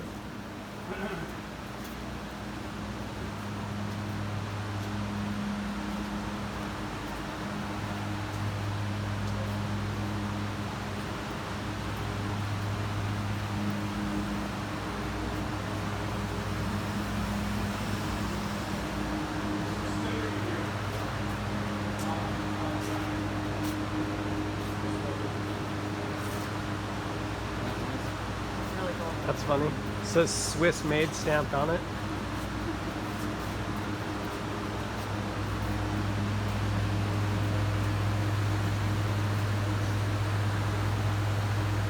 Any questions, things like that? I mean, anything about sounding rockets in general. I've been doing this stuff for over 30 years. Like, anything you want to know. Okay. We've done targets for Aegis, we've done targets for FAD. Yes, the ones for Aegis were more fun because we did them out of Arkansas and Hawaii. Yeah, that's a nice place. So when local schools have like their little rocket launches for like competitions, how many people come to you and ask you to build their little science projects? Not many, but we will help them. So when they come in, there's like a 2-day period or a 3-day period where they're building here, actually across the street, and we will come and help them with any problems that they have. So yeah, and we don't mind if we're asked up front, we'll help you. It's not a big deal. The whole thing is to learn how to do it, right? So, okay, so this is called a water jet. This cuts with 40,000 PSI of water, and this stuff. This is basically a sand, garnet. So, I think I pass that around. But it's pushed at 40,000 PSI. It will cut 6 inches of steel to a 5,000th accuracy, plus or minus 5,000th accuracy. We utilize it on many, many different things here. We make NASA meatballs with it. We actually do other work with it. But this is improved efficiency. What this will do, you can nest the parts in the material and get the most use out of the material, so you don't have as much waste. Also, it does it rather quickly. The decks on our rockets that hold our electronics used to take anywhere from 4 to 6 hours. Now we're doing them in 2 hours, utilizing the water jet and a manual drilling and tapping machine. But the water jet has improved efficiency greatly. So if we walk this way, we'll go. Have you got them? Oh, this is cool. So not only will it cut all the way through, it'll only cut partially through. And that's on this machine. This is the newest of the 2 machines. So this is kind of cool. I mean, yeah, that is wild, because if you think about it, you got to throttle it back so that it doesn't go all the way through. It's hard enough to go all the way through, but to control it so that you can do something like that is kind of neat. Without thinking about spear accuracy, what's the thickest amount of steel that it could 6 inches. 6 inches. 6 inches. I got some pieces of steel right around the corner that we cut with. But we do have 6 inches steel that we cut at 5,000th accuracy. We've cut fiberglass, we've cut plastics, we've cut wood with it. They actually use it in some places to butcher cows, because if you have an open system, it doesn't grow bacteria, the water washes through, so it doesn't grow bacteria. That makes it nice. So this is a lug. For ours, we have what they call underslug rockets. So this rides on a rail. This is a blank. This will go to a machine, and the lug will be made from it. This is 4,300 steel, so it's a pretty hard steel, pretty robust. But this was cut out of a big plate. So this is brass, and like I say, by nesting these parts, you can get the most use out of your material. That's a D-spin weight. So what we have is a cable wrapped around the rocket, and it slings it out like a skater does. A skater wants to spin really fast, keep your arms in tight. Release your arms, you'll stop spinning. It's the same thing. We have 2 weights on the end of the cable that we spin the rocket. If you look at this is some of the blanks that it uses. This still has good material in it, so he'll cut other parts out of it.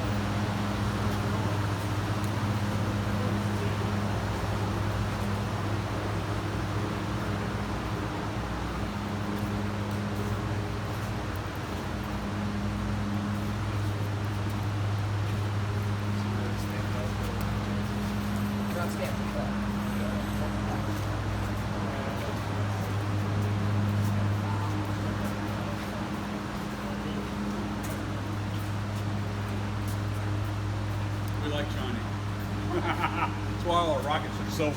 Well, not all of them. That's the cut. Notice how there's a burnish pattern on them?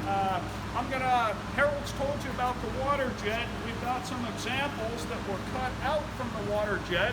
We're going to ask to each take one as a little memento of your tour today. We're not done yet, but just something to remember us by. But it was cut on the water jet this week by guys. Thank you so much. Getting ready to move back to an electronics area. Let me ask you to try to stay between the yellow lines due to electrical static discharge concerns. So pick up a keychain and come with us. It's pretty fun.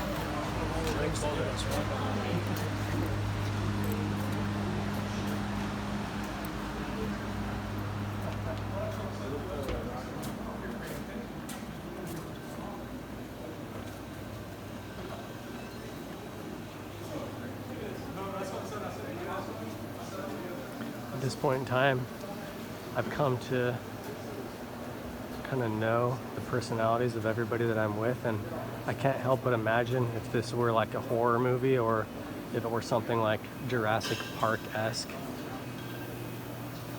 the sequence of how each of these people that I'm with would die, and So, who was by it what asking means. what my favorite machine was? Real quick, come over here, I'll show you.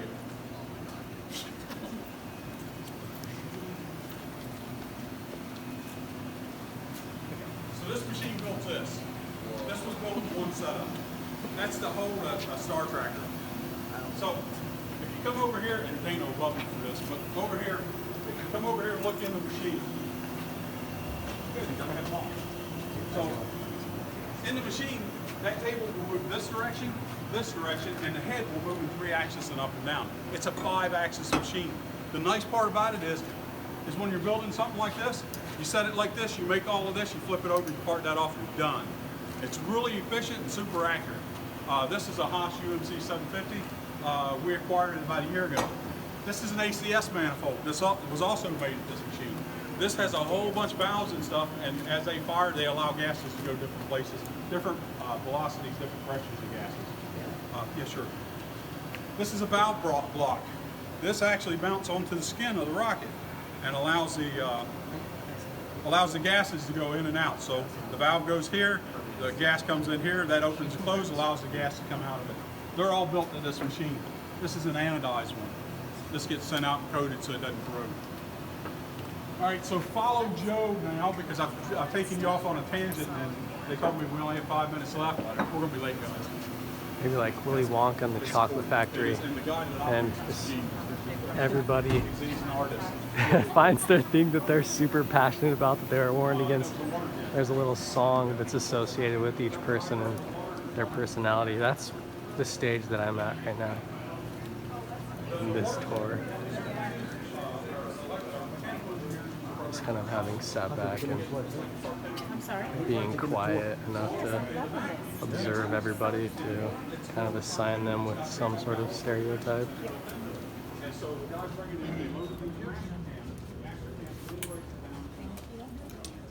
Thank you. Windows XP laptop. Centrino processor. Hold on. It's alright, this should be an So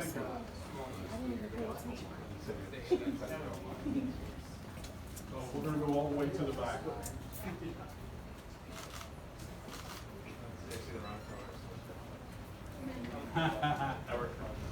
Oh, there you go. We actually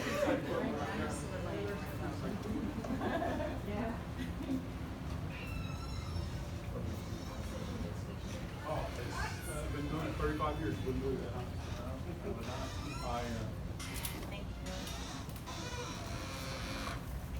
Even on a bad day, Go for it. You were holding it. Yeah, well, back then it was called Wallops. Came right out of tech school, came here, went back, got my bachelor's degree, and then became management.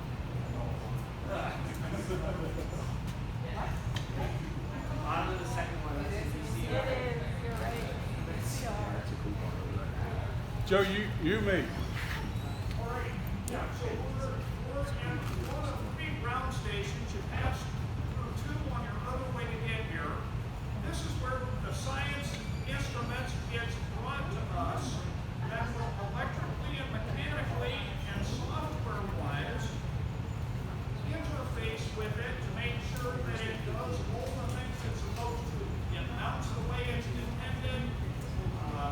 The electrons flow the direction they're supposed to. We've got the right synchronization so that we can get the data out, we can control it. So we'll spend several weeks in here with each science instrument that the principal investigator brings us, get it checked out. On the far side of the room, you'll see one payload nearing the end of its processing. This is a rocket that will be launched from Norway later this year. The launch sites that we launch from here, of course. Then working east, Norway. Working west, White Sands Missile Range, Poker Flat, Marshall Islands, the Quadruple Islands within the Marshall Islands, and we've got a launch from Australia planned for 2020. So for new payloads, we'll process them here at Wallops first, check to make sure that they work out right, then we'll take them to the launch site and do the final integration, install the ordnance, install the gaseous system so that we can do the fine pointing. We can point a number of different ways. We can align to the magnetic field. We can point to a star, and we have a star tracker that will make sure that once we've launched and gone up through the atmosphere, we can eliminate the biases that the navigation system has given us. We can test inertial guidance, which is just based on where we're supposed to be, point to the right spot. So a lot of different systems, and we can be pointing to within Earth seconds of our intended target and point there very stably. So we can be imaging stars, and sometimes we'll check to see if there's a dimness in a star, which would be a planet traversing in front of it. Think of an eclipse. That level of pointing outside of our own solar system. Now we're going to head back the other way that we came in to the area where we test the payloads, just to make sure that they work before we go launch them. In many cases, we discover there's something that needs to be a little bit more robust, and this is the place to do it before we get to the launch site. Go ahead, Harold.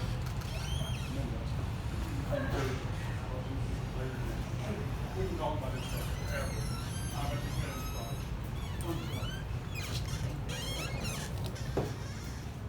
Thank you.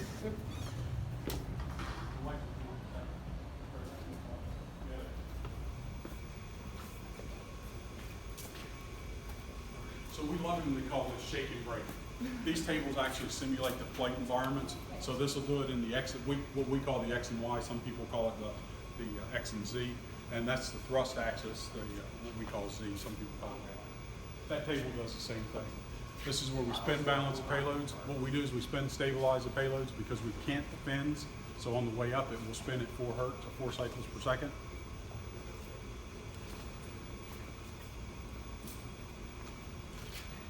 And this is the real payload. Chelsea is more insistently asked that we pick up the pace. Okay, so this is the twin sister of the payload that you've seen in the back, except it's out here for shake and break. This is where we test the environments that the rocket's going to see on the way up. We shake on these tables up front. We spin balance on this table, so we're spin stabilized for better dispersion. At this station here, we bolt it to the floor. We push it to tip to see how far it deflects. It tells us joint rigidity, and then we turn it around 180 and we bend it back the other way. In this room here, we do our deployment. So we can do boom deployments, nose cone deployments, and stuff like that. That's a Kevlar curtain that'll catch anything you throw at it. We had to put a ceiling on it recently because the ceiling in here is not tall enough. So we had to catch the stuff here. This is a short video on actually that stuff happening. As you can tell, that's on the shake table. That's a Larson payload, from what I can see. Keep going. Okay, so that's a 2-minute video. So you'll start seeing the payload actually start to shake. What that is, it's kind of like a big speaker system, and you play it through inductive coils. So if you put a big paper cone on it, it'll play music. No kidding. Somebody asked earlier about the student payloads. This is one of them. This is a structure from a student payload. What it is, the students each get a deck, the high school students and the college students, and they get to fly on what we call the ROCSAT program. So they bring their experiments in, we help them get them running, we test them out, we'll fly it, they get their stuff back, they go home. It's all within like a week, so it's pretty cool to learn science. That is, Missouri's not a part of it, from what I saw on the map. This is the MOI table. We do a lot of pointing and stuff, so we can tell where it's at. We put it on this table, we move it, there's a torsion bar in there that tells us how much force it takes to stop it. So we can inverse that, how much does it take to get it moved again, right? So this is to test the moments of inertia so that we can tell how much gas is needed to move the payload. We can despin or we can change the attitude, X, Y. Behind me, that's a Navy first stage, that's a Terrier motor. That's an Army second stage, we call it an Orion. We married those two together and we made one of the vehicles that we used a lot when I first came here. That's a Terrier Orion. That's an inert version, but that's 1-to-1 scale. That's just an empty motor cable. That's how it is. Our rocket, our tallest rocket is about 70 feet tall, which is about half the height of the Antares. We can get I think it's about 200 pounds to 1,400 kilometers. If I remember correctly, on a Black Brant 10, I think we did it for Chuck Carlson out of University of Berkeley, University of California, Berkeley. So we fly higher than the space shuttle, which is a whole lot. The space shuttle did. We fly higher than the station. So we fly pretty high, but we're suborbital. Remember, we're going up, micro-G environment, and then we're coming back in. Up there, that's a Magellan motor. That's called Black Brant. Above that, the thing that looks like Sputnik. They were flown in Peru in 1983. Each one of those small balls is a super high gain voltmeter. They measure electric field. So as it was going through the field, it was sending back measurements of the plasma and the electric charges. And using a few algorithms, you can characterize what the upper atmosphere looked like, utilizing that electrically.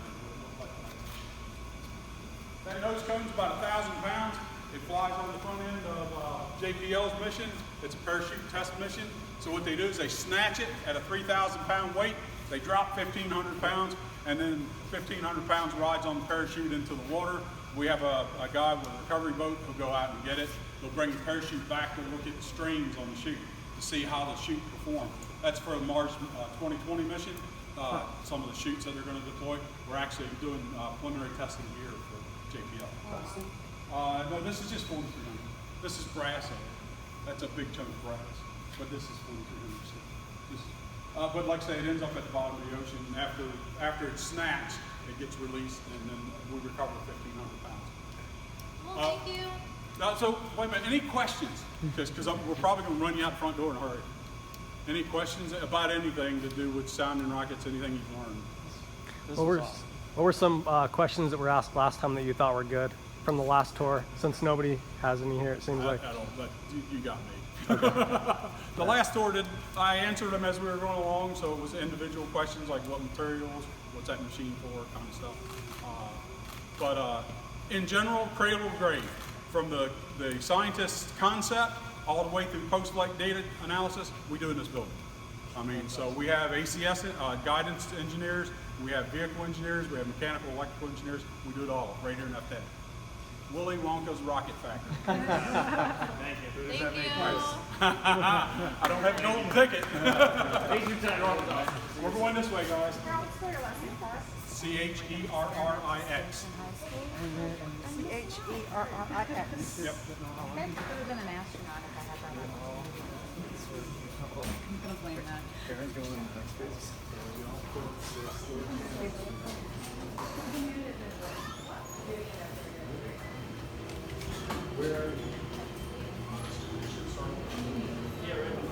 My name is Anna Zajcek. I'm talking to you, and I'm very excited today on behalf of the Halosat team. Halosat is one of the CubeSat satellites that's going to launch on this upcoming Antares launch.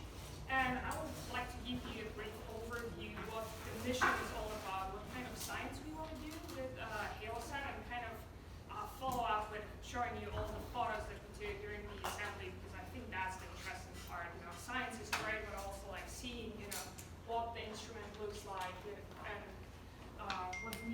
done to actually accomplish our goal. So here on the first slide, I kind of state that our question is, where is the missing matter in the universe? And first of all, I would like to kind of tell you what matter we are actually looking for. So you might have heard the word baryons. And what are baryons? These are particles like protons and neutrons that form atoms. So basically like oxygen, hydrogen, all those atoms that form stars, that form Earth, form the person that sits next to you, me, you know, this teddy bear, or galaxies that fill the universe. These are baryons. And this is the matter that we would refer to as ordinary matter. And this is the stuff that we actually want to look for in the universe with the HaloSat instrument. And why I said that something is missing. So we can actually, as scientists have a way of actually looking back in the history of the universe and kind of looking and measuring and kind of figuring out what the universe should consist of. When its structure is very, let's say, simple, and kind of propagating this to today, we can kind of estimate that the universe should consist, what's kind of shown in your left side, but basically it should consist of what we call dark energy, dark matter, but 5% of that should be this ordinary matter. Then we can go point our telescopes on the sky and look where this matter is. It's in galaxies, it's in stars, you know, and then we can kind of count how much of this matter is there, and basically what we end up having is that large fraction of this expected or predicted matter is missing, about 30 to 40%, depending how you count. So where this matter is, one of the scenarios is, and here you just have a plot, in the very middle you have the whole Milky Way galaxy. So the idea is that this missing baryons, this missing ordinary matter, forms these kind of very extended, very vast, massive halos that surround galaxies. So what HaloSat wants to do, and you can kind of infer it from the name, we want to point our instrument on the sky and look for signatures, emission from this hot liquid gas that surrounds our galaxy. So that's the science. And this is the model of the instrument. It's also here, that's to scale. So this is HaloSat, that's a CubeSat. It's in the so-called 6U format. What it means is basically 10 by 20 by 30 centimeters large. It's equipped with solar panels that provide power to our X-ray detectors that are the eyes for the instrument. If you're not familiar with what the X-rays are, so this is just a cartoon to show you, you are familiar, you drove by Wallops facility, you saw these big white dishes there, antennas. So this is if you want to look at the world or at the universe in the radio regime. If you move higher in energies, you go to the infrared, then you go to the optical. This is basically where our eyes are sensitive to. And then if you go further up in energies, this is where the X-rays are. And why do we have to actually go up and put our instruments into orbit? It is because Earth has this protected blanket, the atmosphere, which basically what it does, you have X-rays coming from space and they are absorbed by the atmosphere. So we cannot have X-ray detectors on Earth. We have to put our instruments on the rockets, shoot them in space, and basically from there we can actually go and look for signatures of any X-ray emission, including what we are going for, which is emission from the halo. So you probably already know that, but how do we put our instrument in space on its orbit? Basically, we start with putting on a rocket. So hopefully tomorrow or in the following days, we will launch Antares rocket. Then we go rendezvous with the International Space Station, and the instrument's going to be sitting on the space station for a certain period of time, and then the astronauts will take robotic arm, will take the dispenser in which the instrument right now sits, and basically point into space, and the instrument is going to be ejected. And starting from that point, we'll power on the instrument, do all the tests, and start our science mission. So this is the model. There was also a model, kind of a photo of our instrument, but how really look like. And before I go on, I need to introduce Tiki. So the first thing I've learned working on this project, or this is my first space project, is that every mission has to have a good luck charm. So that's our good luck charm for the mission, and it went or always followed with us to any testing that we did with the instrument. So this is a very important piece for our mission. So just there will be a bunch of photos that will introduce you or show you how the instrument really looks like. So these guys, so what you see here are the eyes of our instrument. These are the X-ray detectors, which basically, the small can, the round object there that is on this kind of structure there, this is the actual X-ray detector. It's not bigger than 2 centimeters in diameter, but we have 3 of them, and we can look at the very relatively big pieces of the sky at a time. So what we will do is actually point these, and we'll map the entire sky within the 6 to 12 months for our mission. And then we surround our detectors with this shielding just to make sure that we minimize any background that otherwise would prevent us from detecting the signatures from this matter that surrounds our Milky Way. And then you can kind of see how it materializes. We have this box, we have these 3 structures in there, which are our X-ray detectors that have their own high voltage power supplies, these gold rectangles in the very front.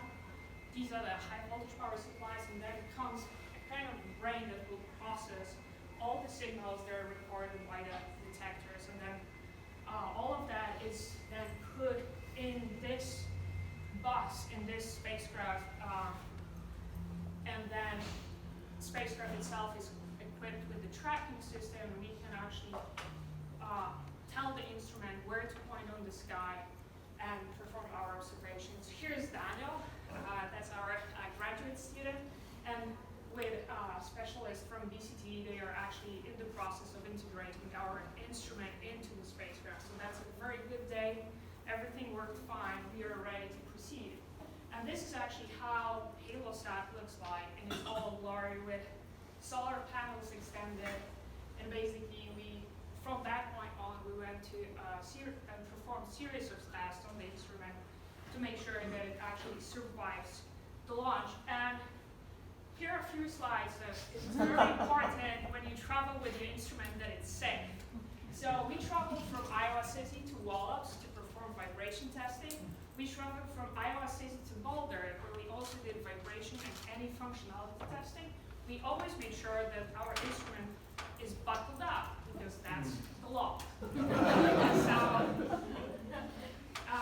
one of the very, very exciting moments during our work was actually traveling to Wallops, and we actually did a little detour to St. Louis to be in the path of totality last August to see the solar eclipse. So that was a very exciting part of our work. And you can see that the travel is like 20 hours, but it was totally worth adding 5 hours to our trip to see that. So then, this is actually an image from Wallops.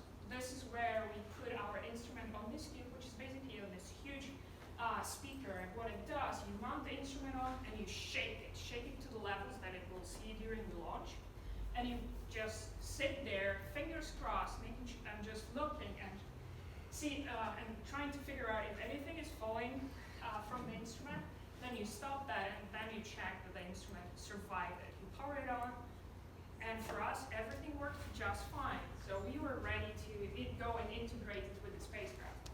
And then we performed very similar test in a flight-like assembly. So in the very top photo, you see actually HaloSat being pushed into the NanoRax dispenser. So this is how the instrument is going to go to space. In this dispenser, going to be put onto an ISS, and then this dispenser will be placed in space, and the instrument will be pushed from the dispenser into space.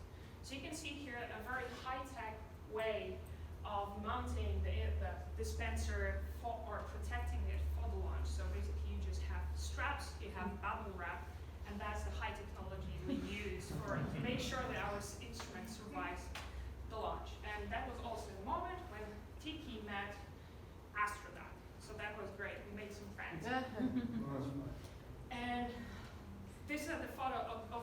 our team is actually sitting in the back, our undergrad and graduate students. And that was also a very important moment in the lab. This is when we actually had our flight instrument, very first time powered on in the vacuum chamber. And everyone was very stressed. That's the first thought there. And then, of course, Daniel is saying, yes, everything is working. We can see the x-rays. We can go and proceed to do more testing. And of course, the most important part, Tiki and its adventures. So first going to Blue Canyon to actually Longmont for doing the spacecraft testing. The next one, where you see the spacecraft with the extended solar panels, that was when we came here to Wallops to do the communication test to make sure that we can actually, using the ground station, communicate with the spacecraft, command it, and then get the data from the spacecraft. And then these two photos in the very bottom, it was from the very last time we actually touched the instrument, which was we went to Houston and we integrated our spacecraft into the NanoRax dispenser. And basically what we always do, every single test, you can see here, we have a little hat with all the offerings we give to Tiki to make sure that we are lucky, that everything goes according to plan. And of course, here's the team. So we made the road trip to come here to view the launch, and of course we need Tiki with us. And yeah, so right now we are basically ready and waiting to have our instrument in space and to do the science, and that's all team of HaloSat. Thank you.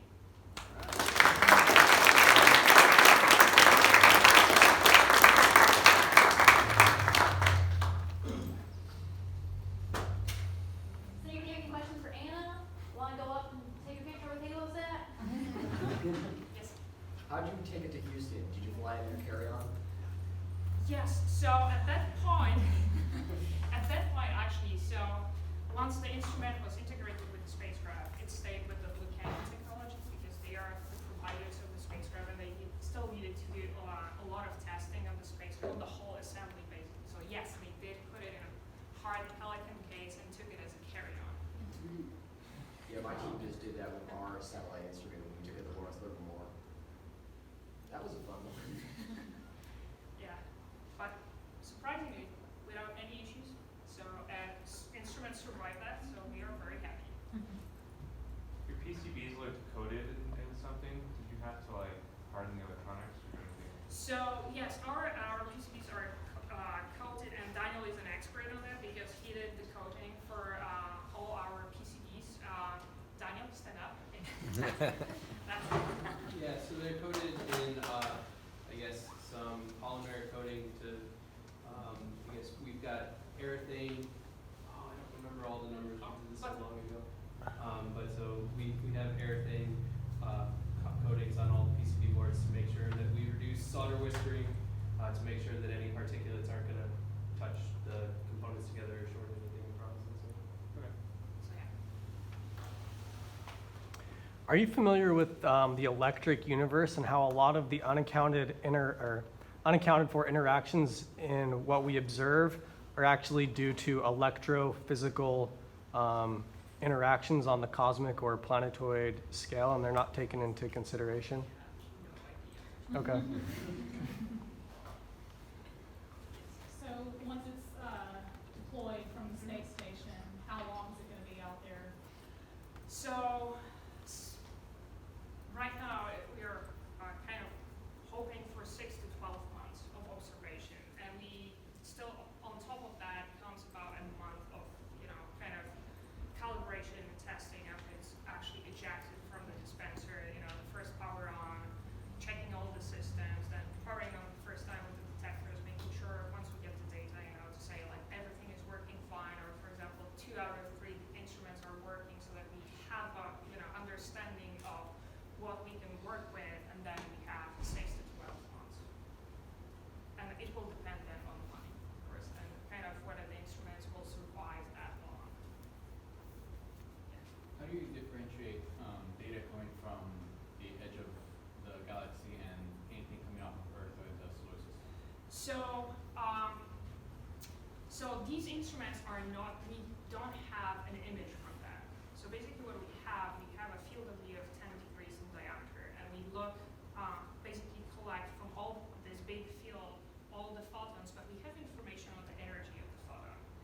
So then we can kind of also, from different missions, we know, for example, what point sources are in this field, and they have a certain spectral signature that we can kind of remove from the data, and basically what is left would be the emission. What I didn't mention is that we are looking specifically for 2 emission lines in the X-ray band that we are sensitive to, and these lines are formed in, these are oxygen lines at around 0.5 keV, and these oxygen lines, we know where they can form in our solar system environment, and we have a way like modeling and experts that collaborate with us to make sure that we are accounting for that emission, and that anything that is left would be from this gas that surrounds the galaxy. Do you know if it's the halo is like all-encompassing or just like around the rim? So that's one of the questions we are asking, and because we want to do this mapping of the entire sky, we want to actually answer how vast, or for example, what structure does the halo have? For example, whether it's as spread wide as I showed in this artist concept, or whether it's more like more compact, closer to the disk of the galaxy. So basically, by having this opportunity and chance to do this whole sky mapping, we have a way of kind of answering this question. Do you have any control over the orientation of the satellite once it's in orbit? Yes, we have rotation. We have wheels that will just basically, we have a control and point the instrument where we want it, and for the period of time that we want it to look at a specific point on the sky. This is not. It's just some mechanical thing, and not gas jets or something. No, yeah, it's mechanical. We have no way of adjusting our orbit, right? We only we go on the orbit, but we have a way of pointing to the desired portion of the sky. And basically the idea for how the mission will operate, we only operate in Earth's shadow, so on the night side of the orbit. So our orbit is 90 minutes, so say half of the orbit we will perform observations. The other half, when we are exposed to the sun, we'll just do the charging. Thanks, Anna. Thank you. Thank you very much. A lot of science that's going on there. These are a couple of the ones that they haven't talked about yet. Some of the little, I wouldn't say little knowns, it's known if you've been there, but some of the other investigations that are going on the ISS on this mission. Yay. Moving along. Notice sometimes all of our experiments on ISS don't exactly happen on board. Some we have that are pre-launch or post-launch, and this is one of them coming up. It's called One Carbon Expansion. This is a life sciences done by the Human Research Program, and it's found that when flying space, several crew members have developed eye issues after flight. After identifying blood chemistry differences in affected crew members pre-flight, the team found genetic differences with a predisposition for eye changes to focus on a biochemical pathway referred to as the one-carbon metabolism. One Carbon project expands the genetic profile in an effort to determine if a larger set of genes can enable better characterization of those astronauts that will have eye issues on orbit. And it's targeted eventually for research and countermeasures for people either that experience that on orbit or down here on Earth as well too. So it's interesting. What kinds of eye issues are people experiencing? There are like vision problems. Also, there's a thing that they'll have increased intracranial pressure as well too. So that can cause problems, especially if you're going Mars and back. It's like, gee, that might affect your eyesight, or you might lose sight, or cause other problems with you. So it's one of the things flying long-term space does a lot. So like intermittent blurriness or like prescription changes? Prescription change. Okay. Like several changes. It affects kind of everything. Your eyesight, vision, balance, kind of starts to. The original, this is the second part of the original is called One Carbon. This is called One Carbon Expansion. And this is the first one looked at the 5 different single nucleotide polymorphism, SNPs, the genetic differences that causes. This study now is going to expand it to about 500 SNPs. They're going to look at the different little genetic changes in the body. This follow-on evaluates a wider range of SNPs to clarify genetic relationship between the ophthalmic findings and ultimately about means to treat or treat these effects in astronauts. The crew members are looking at are those who have or will fly long-duration missions on board the ISS, and those who flew on one of the last 3 shuttle missions. And the last 3 shuttle missions each lasted about approximately between 13 to 15 days. So that's good. And so they'll look at it, they'll take samples, like blood samples of the astronauts before flight and after flight, but nothing during flight, so we want to see what happens before and what happens after. Findings could have broad implications and may inform for nutrient requirements for some individuals and also unearth some subpopulation groups, and may help in understanding the role of genetics and B vitamins in cardiovascular disease, ocular diseases, and diseases, and even polycystic ovary diseases. So understanding this could give a lot of information on how to heal the body. Another one I like is Veg 04. There's a facility called Veggie where they grow plants, and now they're growing vegetables to astronauts to eat. First few crops that they grew, they didn't eat. They had to bring it back to Earth so they could make sure that they were safe to eat. So good thing is to find out that they were safe to eat. So astronauts are happy, and the people on the ground will be happy too. This one, the pick and eat salad crop productivity, nutritional value, and acceptability to supplement ISS food system. They're using Mizuna mustard greens, and they're grown under 2 different light quality treatments in space. Impact on crop growth is analyzed in terms of differences observed in the plant yield and the nutritional composition and microbial levels. And since there's a low in the plant system, on Earth, we have microbes that are everywhere, including on the plants. And so they wanted to make sure that the microbe levels didn't change any of their genetics to affect the astronauts. And I'll talk a little bit more about that a little bit later too, in another investigation. And they're growing also on the ground studies in parallel, so they can compare plants grown on Earth to plants in space and see what are the differences, things like that. Crew members are going to actually be eating vegetables, eat a nice salad, whatever. They're going to be asked to create flavor, texture, how tender were the greens, all that kind of stuff. And it's grown under different lights. Different light spectrum can give affect the plants in different ways. So you want faster growth, use more this wavelength of light.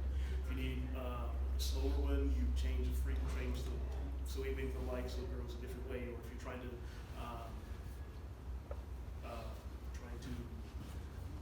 get a certain quality out of the growth of that, then you change your light to do whatever you can. So, and afterwards, crew members will take surveys and evaluate their moods and assess any psychological benefits from interacting with plants in spaceflight. Kind of the same way as like, at home, how many of you have house plants at home? I got plants. Do you talk to your plants, things like that? Kind of like, hey, what are you doing? And it's kind of the same thing. It's like when you're long duration on Earth, 4, 5, 6 months, whatever, sometimes that little plant will be your little friends, and some gives you a little psychological boost. This is a picture of the Veggie facility. It's about yay big, about yay big, and obviously lights are on top and they shine down, and there's these little pillows that each plant is planted with. And also you have it's like a little like accordion-like structure that you can pull up so you can separate the crop from the cabinet. And you see on this one looking in a different direction. And there you see that's more the lighting. They can change the wavelength of light to whatever they need to. And through the little pillows that they sit in, water flows in from here, so water the roots, so the plant has something to grow and keep it going. That's the Veggie facility. And this is actually there's a Kennedy Space Center visiting with the PI. This one is the ground analog of what's on board station. So everything they test out on this one, they have the same thing going on board. So that's kind of neat to see.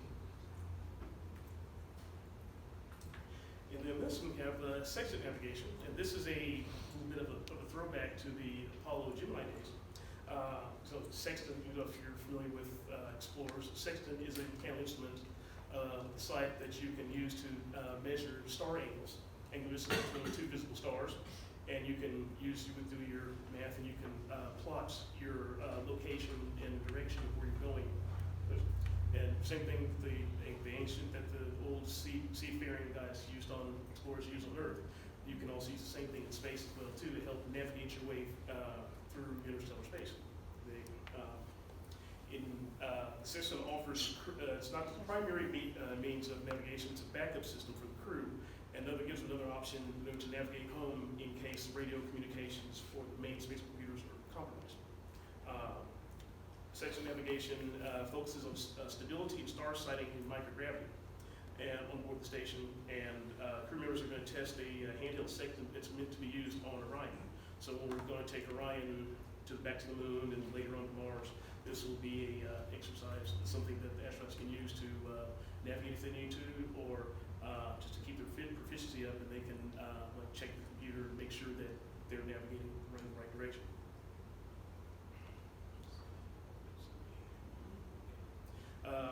This was first used in the Gemini program, first used as sex and science spacecraft, and following that initial technology demonstration, the Apollo designers built a sextant into the vehicle where it flew as a lost communications navigation backup.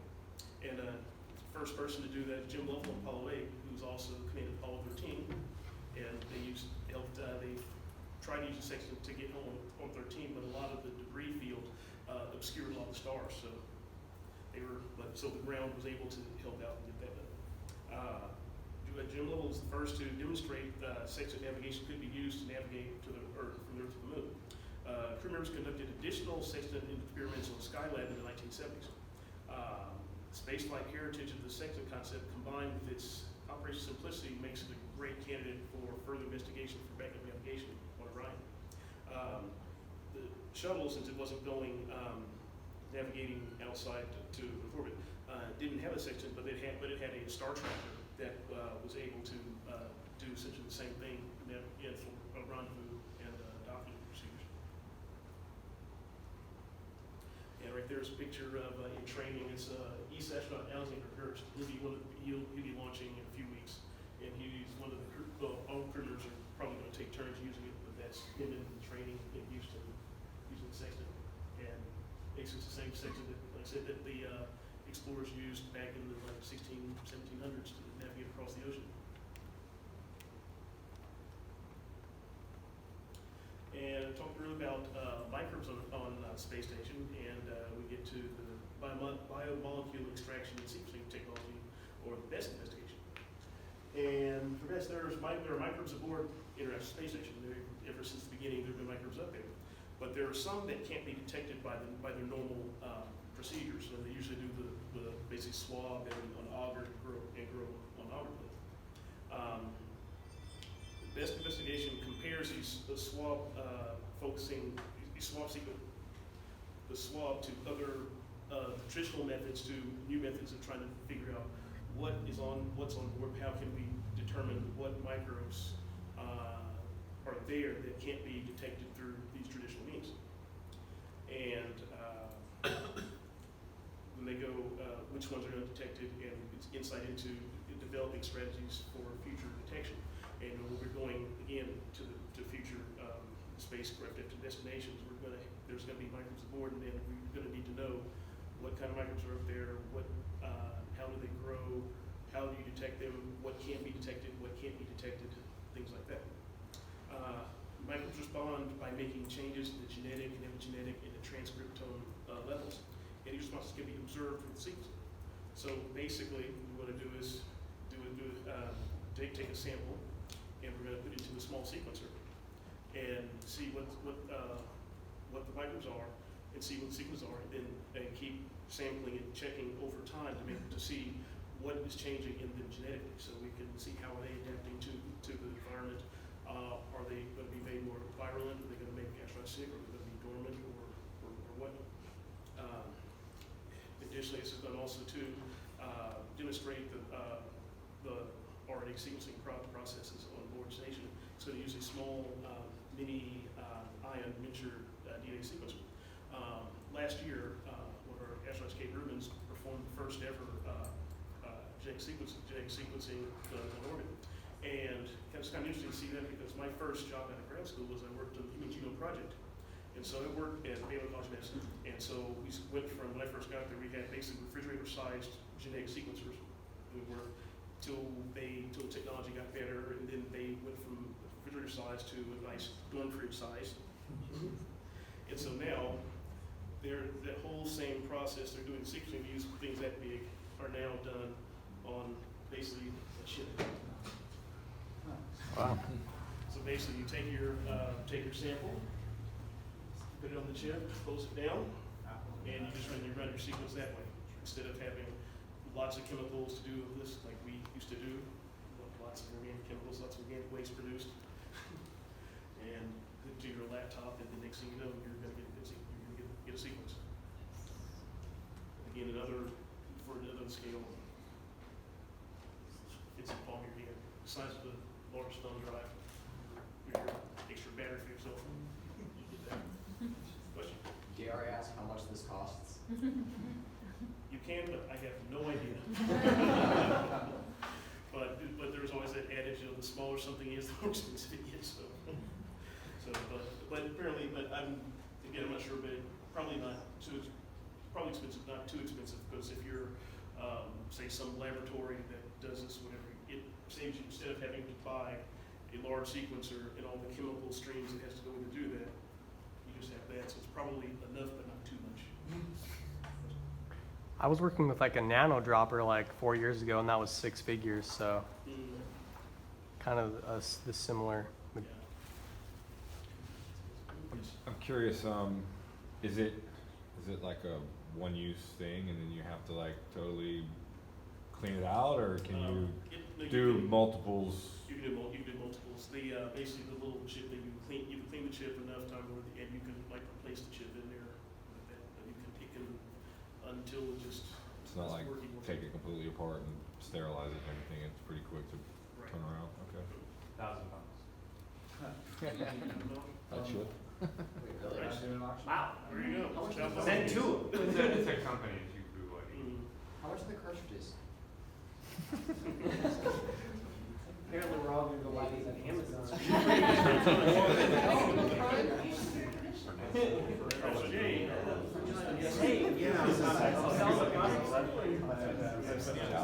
It's amazing. Like you said, when I was doing genome center development stuff, that was like early 2000s, and literally 15 years later, almost 20 years later. Are they testing this, or is this proven? It's been proven. Okay. Last year, on the mission last year. Okay. Will they be sharing the S&P information with other genetic data collection companies like 23andMe and Ancestry.com and stuff like that? Because I know they do a lot of population genetic gathering to figure out if there's predispositions for nutrient deficiencies. This will just be looking at microbes. So probably if they go to the human testing, probably will be The carbon emission one. The one carbon one, yes, that'll be. Well, I'm not exactly sure that, but because since that is personal information, that may not be. Okay, yeah. May not be personal identifiable information. That may not be subject to that, but that'll be something that'll just inform them. Hey, if you see this, then you might want to check. Check that type of thing. Yeah, we gotta start wrapping up. Okay, and fortunately that was it. And and you can find this more information. You can find on on web nasa.gov mission pages. That's a link to our SpaceX Research Explorer, which has the database of all of our investigations and facilities on board Space Station. You go to Facebook at facebook.com/ISS station. Instagram, we have an Instagram that's instagram.com/ISS, and also Flickr, and on Twitter, most importantly Twitter, at ISS Research. That's our link. Woo.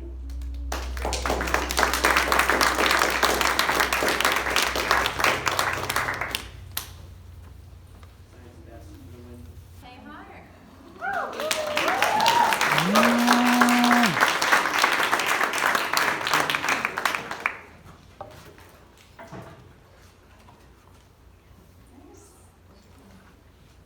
Oh, good afternoon. Hey. So let me figure out the best way to do this. I think I'll just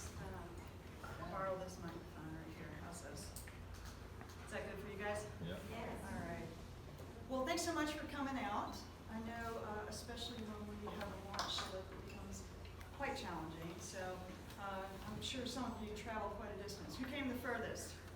Toronto. Toronto, okay. Anybody beat that? California. California? Okay. Some of us, but I drove. Probably took you almost as long, you know, sometimes. So we do recognize it's a challenge to get out to our launch site out here, but part of the reason we're in a remote spot is because it is a good place for launches into space, because we do need that clearance area around our launch facility. So first, and foremost, I would like to say again, thank you for making the effort to come all this way and also to hang with us this long, and especially when we have a launch scrub. So we really do appreciate your interest, and especially what you are doing. You're helping us NASA, get the word out to folks in ways that perhaps a lot of times that we at NASA haven't really thought of, because quite honestly, we get a little distracted towards focusing on the mission, and we're not always as skilled as you are at getting the word out and reaching different demographics of folks. So thanks so much for coming out. I am not going to bore you with PowerPoint slides today. 0 slides. You know, I used to do videos and slides and things like that, and you know what? There's just so many things on social media now. There's so many things on YouTube. There's at least 3 or 4 entire tours of the International Space Station on YouTube. So if I would expect most of you are quite familiar with what's out there, but if you're not, just go on to your typical online sources, even beyond NASA, because a lot of times you will find, like I said, on YouTube and other social media sites, you'll find some really interesting answers to very typical questions, not just somebody answering it or text, but actually a full-on video taken by an astronaut on board the International Space Station. So what I was thinking about doing today was just kind of setting this up a little bit and using more of the time just to try to answer some of your questions. So first of all, obviously you're here for the Antares launch of the Cygnus cargo module. What does this mean to the crew? You've been through briefings all day, right? You've heard from Orbital ATK, you've heard from NASA, you've heard about the rocket, you've heard about the cargo module, you've heard about the cargo inside, right? Okay, and especially the science. So I won't go into that kind of stuff except for to say, what does it mean to the crew? It's Christmas in May. It's like, yay! It's really a neat thing, especially for those who've been up there for a while. But of course, our U.S. astronauts on board, Ricky Arnold and Scott Tingle and Drew Feustel, and then their Japanese and Russian crewmates. First of all, you're out there in space and there's beautiful things to see as you're looking back towards the Earth the majority of the time. But then to actually see something coming towards you is kind of cool, especially when you know there's something on board there for me. You know, it's kind of like seeing Santa's sleigh heading towards your roof. You know, and so they know, you know, the really important stuff, the science and the actual equipment. They know that there's going to be some clothing and food and stuff like that on board. But what's really kind of cool is each crew member's family gets a very small little volume on board that cargo module to be able to put in personal items. Now, we are NASA. We're focused on safety and mission success. So they're actually very, very limited as to what they can put on board. Can't be, you know, flammable kind of things, or, you know, something that's going to break apart into a million pieces and float like a cloud on the space station and get sucked into equipment, cause problems and things like that. So pretty limited. A lot of times it's something just like maybe just some handwritten cards, maybe some photographs. I honestly don't know, because that's private between the families and the crew members. But that's just a neat thing when this cargo module comes up and they know they've got stuff on board, not only to complete the mission, but also personal items from their family. Now, they're also in contact with their family on a daily basis, but it's still kind of cool to actually be able to have something show up. Now, obviously, this is not the first cargo module we're sending to the International Space Station. We've had crews on board for 17 and a half years. In the early stages from the U.S., we were sending the space shuttle would bring things up. And as we were still constructing the International But since the space shuttle retired and now resides in museums where so many people can get to go see them up close, we do have to rely on these cargo modules to bring up the different supplies and pieces and parts and personal items. So, how did we start getting into that? Well, the cool thing is we didn't really have to start with a blank piece of paper. We have some really good analogs right here on Earth. For instance, National Science Foundation with all their Antarctic ops. And if you think about how all that works, if you're curious, of course, there are lots of things online you can check out. And that's been going for decades and decades and decades, right? So the mission, actually it used to be a military mission. It used to be a U.S. Navy squadron of C-130s with skis on them that during the winter time for Antarctica, which was in the summer, they would actually be in Point Mugu, California. But then as it was getting to be fall here in the northern hemisphere, they would head down to Christchurch, New Zealand, and base out of Christchurch and go fly into McMurdo and deliver supplies there, and then even take supplies down to the actual pole. So you can imagine, you can't just start planning that a week out, 2 weeks out. I mean, some of these types of things are planned years in advance, especially when you have to have larger pieces of equipment that have to get down there. Some things can't fit on the aircraft and have to actually be brought to Antarctica by ship to McMurdo, but then they have to figure out how to get the stuff all the way to the actual South Pole. So that in itself was quite a challenge because, again, with a very non-forgiving environment. So we've had that experience. We looked at that before we started doing all the space station type stuff and picked where we could, different lessons learned, and got some good ideas from that, and we continue to do so. So that concept in mind, I'm not sure how they, I don't know that they really get too many actual personal items sent down to the South Pole because their time is a little bit different. They're there for the South Pole summer typically. Some scientists do winter over, and boy, you got to really plan ahead for that because you're in the dark. But it is, again, just a really unique experience to be on board the International Space Station. And you can see the spacecraft approaching, and eventually it gets up to a point on the way. It's checking out all the systems, the mission control is checking everything out, making sure everything's good. And at a certain point, the spacecraft, the Antares spacecraft with the Cygnus cargo module, just the cargo module at that point, actually stops firing its controlling jets and goes into what we call free drift.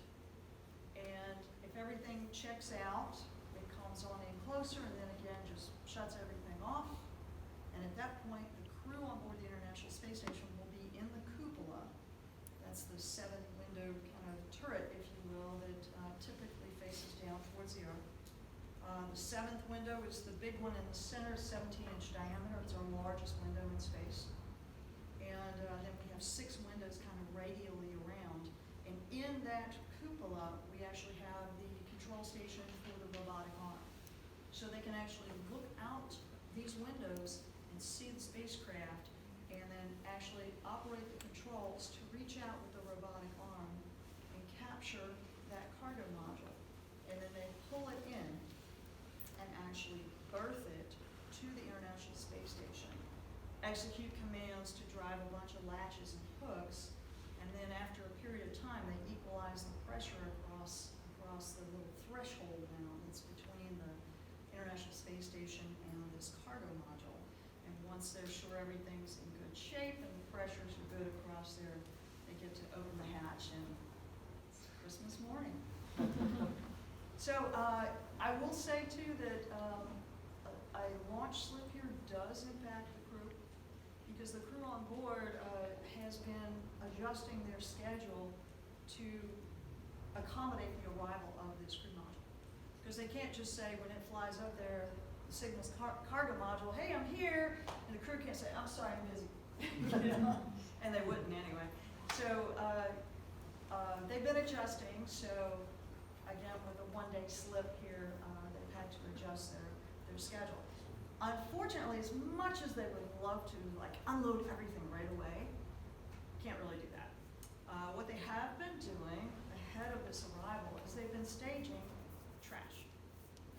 So up near where the cargo module is going to be parked, they start kind of staging a lot of trash they no longer need, because what they're eventually going to do is pull the new supplies out of the cargo module, load it up with trash, and then once it's time for this cargo module to return, then they'll just kind of do everything in reverse. You know, close the hatches, pressure equal across there, grab it with the robotic arm, send the commands to unlatch, to unberth it, and then kind of with the arm kind of put it out in its departure position, and then release it. It free drifts for a little while, and then they start up the control on board the cargo module, and it will deorbit and burn up on the way back. So that's why it's a really good place for us to put our trash on the way out. So like I said, even though it'd be really fun to go try to pull everything out, it would be just insane chaos, because there's actually a lot of mass in that cargo module. And so it is packed in a certain way, and there is a bit of a plan of how they're going to deal with what comes out first and what goes in and all that type of thing. And that's also why it doesn't stay up there just for a day or two. It stays up there for a while, because we still have all those other activities that we have to do on board the International Space Station. Again, we can't just stop everything we're doing just to dive in for 2 or 3 days of that. Although I will say that when that hatch is open, it's probably pretty distracting for anybody else that might be scheduled to do something else. I'm sure they'll be taking a peek, as well as when they're reaching out to capture it with the robotic arm. Even though that's typically scheduled for 2 crew members, you'll routinely see then a couple heads pop in there with cameras, to get some really good pictures. So that's pretty neat. So that's just kind of a general overview of what does it mean to the crew on board. And I think at this point I'll just open up to questions. But I will give you a caveat. I don't know all the answers to all your questions, but I'll try the best I can. If I don't know, I'll maybe try to point you where you might look on the internet or something. Yes, sir. Is there anything that you would say is similar or the most similar thing to being an astronaut, like scuba diving or living on a pole or something to that extent, or does nothing actually describe the experience? It's kind of one of those 2-part answers, the old yes and no. Certainly there are close analogs.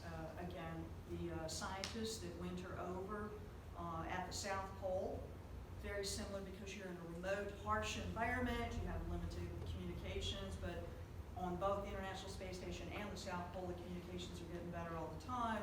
So those are very close, because you have to get used to this new environment. Of course, being an astronaut, you're in the microgravity environment, so you're floating. But quite honestly, the human brain adapts to that pretty quickly, and it becomes kind of no big deal after a while, because that is where you're living. So I think that one's very close. But then the part that's like, well, not really, because we're going 17,500 miles an hour, and it's kind of a neat view out the window that's ever changing. So, but again, there are some good analogs right here on the Earth.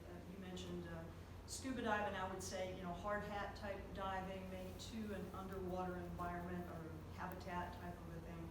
But we definitely look at the South Pole folks as a good analog as well. Good question, thank you. Yes, how long does it take you for you to get accustomed to the lack of gravity, and were there any type of techniques that you used to compensate for it in terms of navigating the station? Okay, great question about how long does it take to acclimate to the microgravity. So I know I'll tell you for myself, but I'll also say anecdotally, I've heard pretty much the same story from all other astronauts I've talked to about this. The first time you go into space, it feels pretty weird. It feels like you're floating or whatever. You start to get pretty much a full head because you don't have gravity pulling all the fluids down in your body. As we're sitting, or I'm standing, but you guys are sitting in this room right now, gravity is pulling fluids down in our body, so our heart actually has to work to pump blood up to our brain.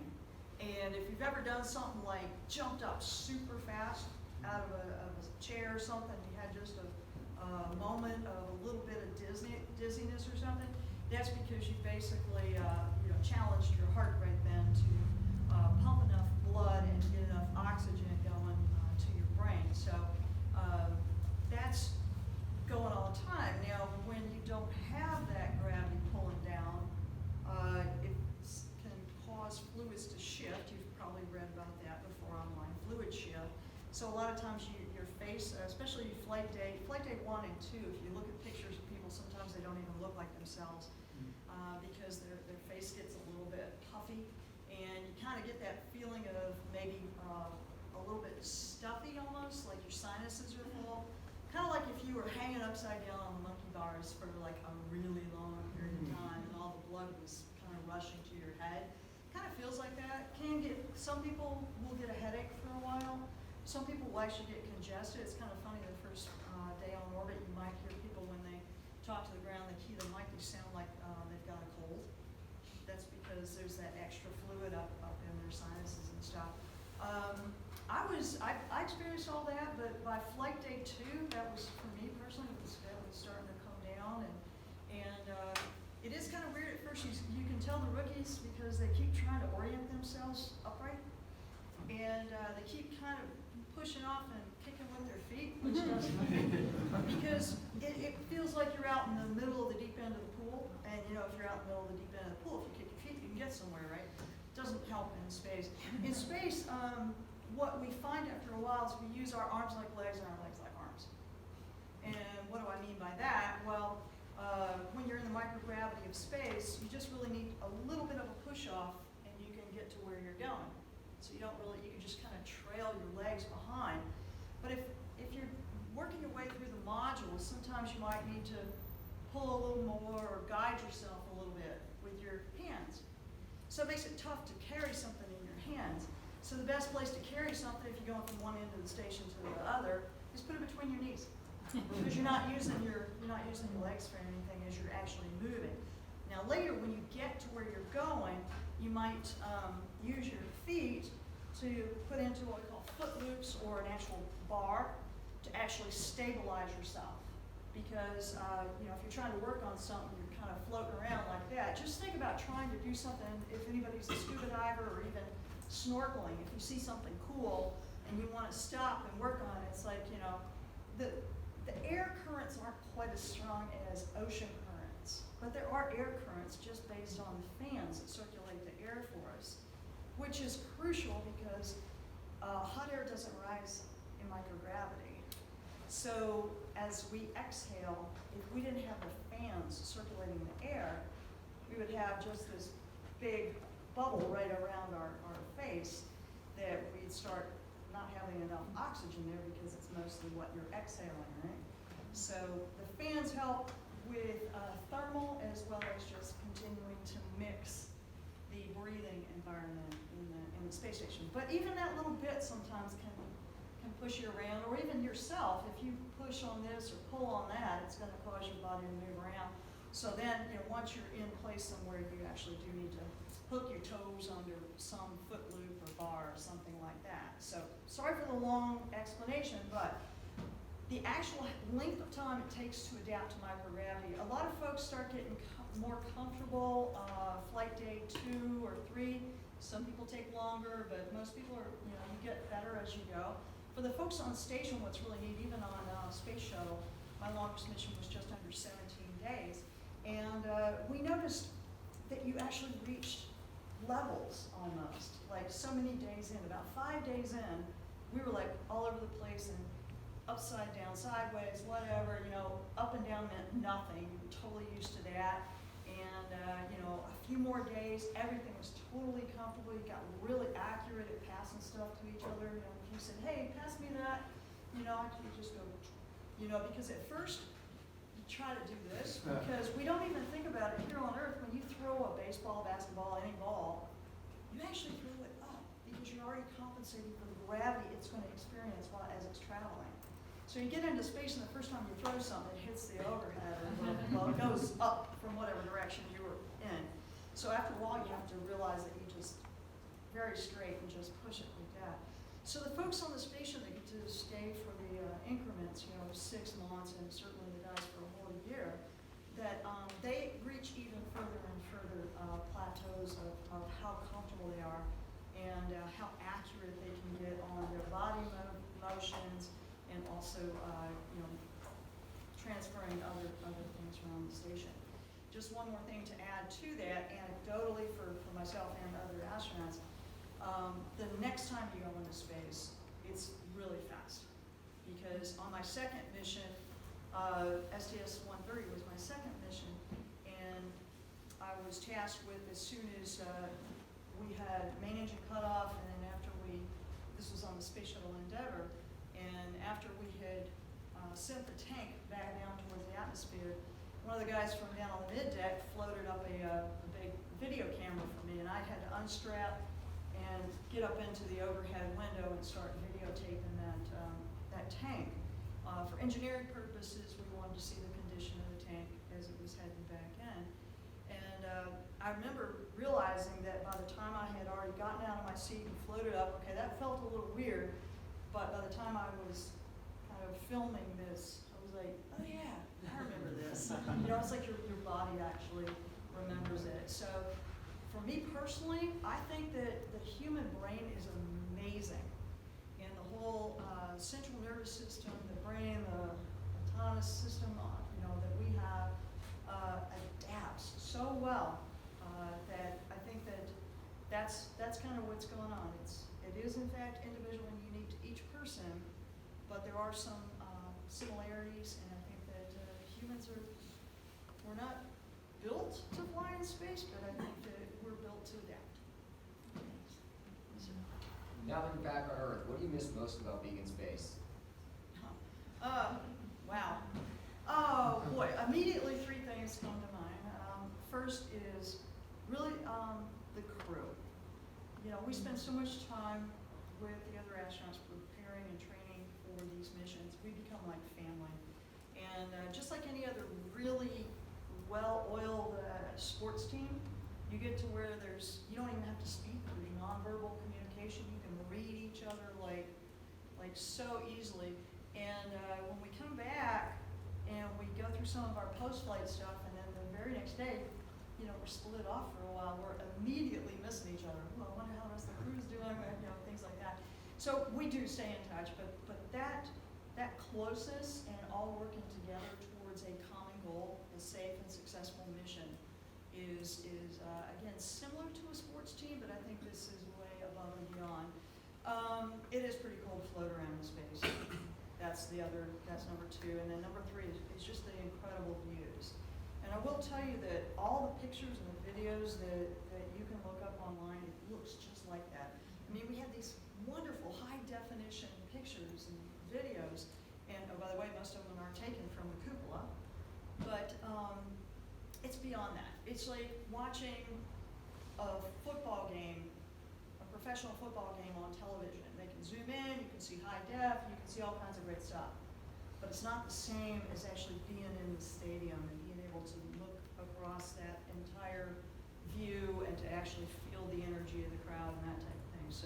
So observing our beautiful Earth from that vantage point in space is something that is very unique. And quite honestly, I wish all of you would have the opportunity to go see it yourselves. I'm a little disappointed. We're halfway through 2018. I thought certainly when I was a little kid, I thought by the time I'm an adult, everybody's going to be flying in space, right?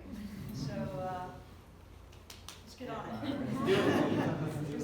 So you've talked a little bit about the physical adjustments, but I was wondering if you could talk a little bit about the mental adjustments. I know you guys prep thoroughly, but I imagine there's got to be a little bit of fear, a little bit of excitement. Your time is really regimented. How does everyone adjust, I guess? Well, I will start by the question was, how do we prepare mentally for being in space and being on these missions and everything. I will say there's a bit of a difference between the shuttle missions that, we're up to, I think the longest shuttle mission we had was just under 20 days or so, space station increments is expeditions, going to the space station that are 6 months, or, you've seen, we've had one that was a whole year. Differences between a sprint and a marathon on those, because with the shuttle, we were super aware of the incredibly limited amount of time we had. So even though every morning they have a schedule for us, like you said, our time is pretty regimented, but then there are some blocks of time where they go, well, here's a long list of things you're supposed to do, so just fit that in whenever you can. And that usually meant first thing in the morning, folks would get up and we allotted a certain amount of time for what we call post-sleep, and then before going to bed at night, pre-sleep. And that's when you're supposed to get your breakfast in and brushing your teeth and doing that kind of stuff, and then at night getting your dinner in and brushing your teeth and going to bed. And on shuttle, we ate into that all the time. We were really bad about actually going to sleep on time. Usually there would be the commander of the mission chasing us around, going, go to sleep, go to sleep, go to sleep. Because you really don't want to be trying to do critical operations when you're really fatigued. Space station, much longer kind of a thing. So again, the marathon. So I think there are a lot of analogs that we can learn from sprinters and marathoners about, how do you get through that wall, when you're halfway through or 2/3 of the way through a 6-month mission or something like that. One of the things that we have that really helps out a lot, which is so much better than it was earlier in our history of flying humans into space, is really great communications with the ground now. We've got the internet. I mean, it used to be that everything just had to go through Mission Control Houston, and before you left, you kind of give them a list of stuff you like your favorite sports teams, and hey, send me the highlights for these teams, and and you get emails from only a certain list of friends that you authorize. That's still the case. You can't just email all the time.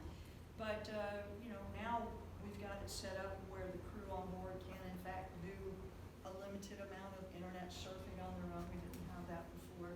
And we can do internet protocol telephone calls, which is always really funny when you call somebody from space and say, hey, how you doing? It's Kay from space. And you get, no, it's not.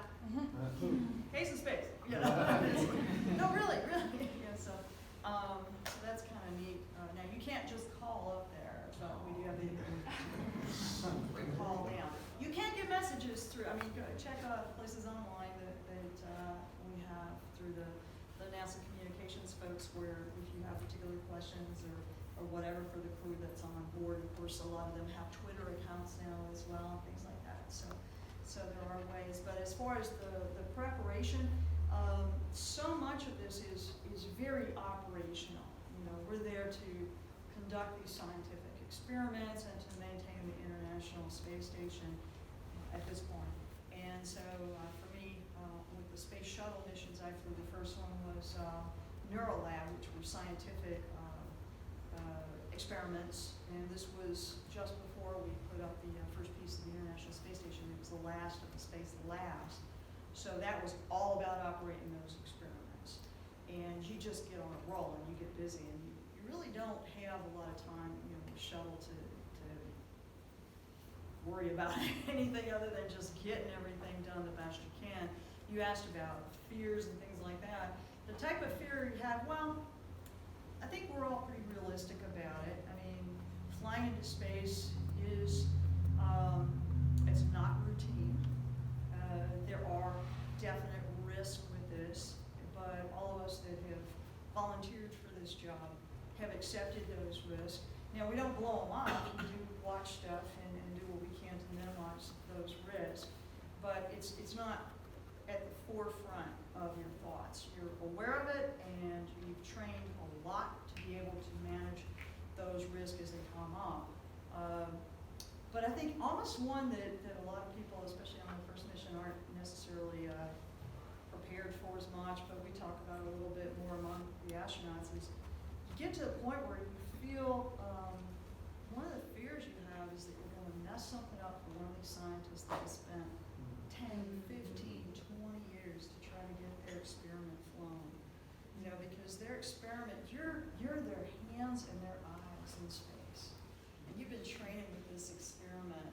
And there's, but maybe I've only been training with the experiment for 2 years, but, this is somebody's baby that they have, been creating for a decade or more, so we really, really don't want to let those science teams down. So we feel a bit of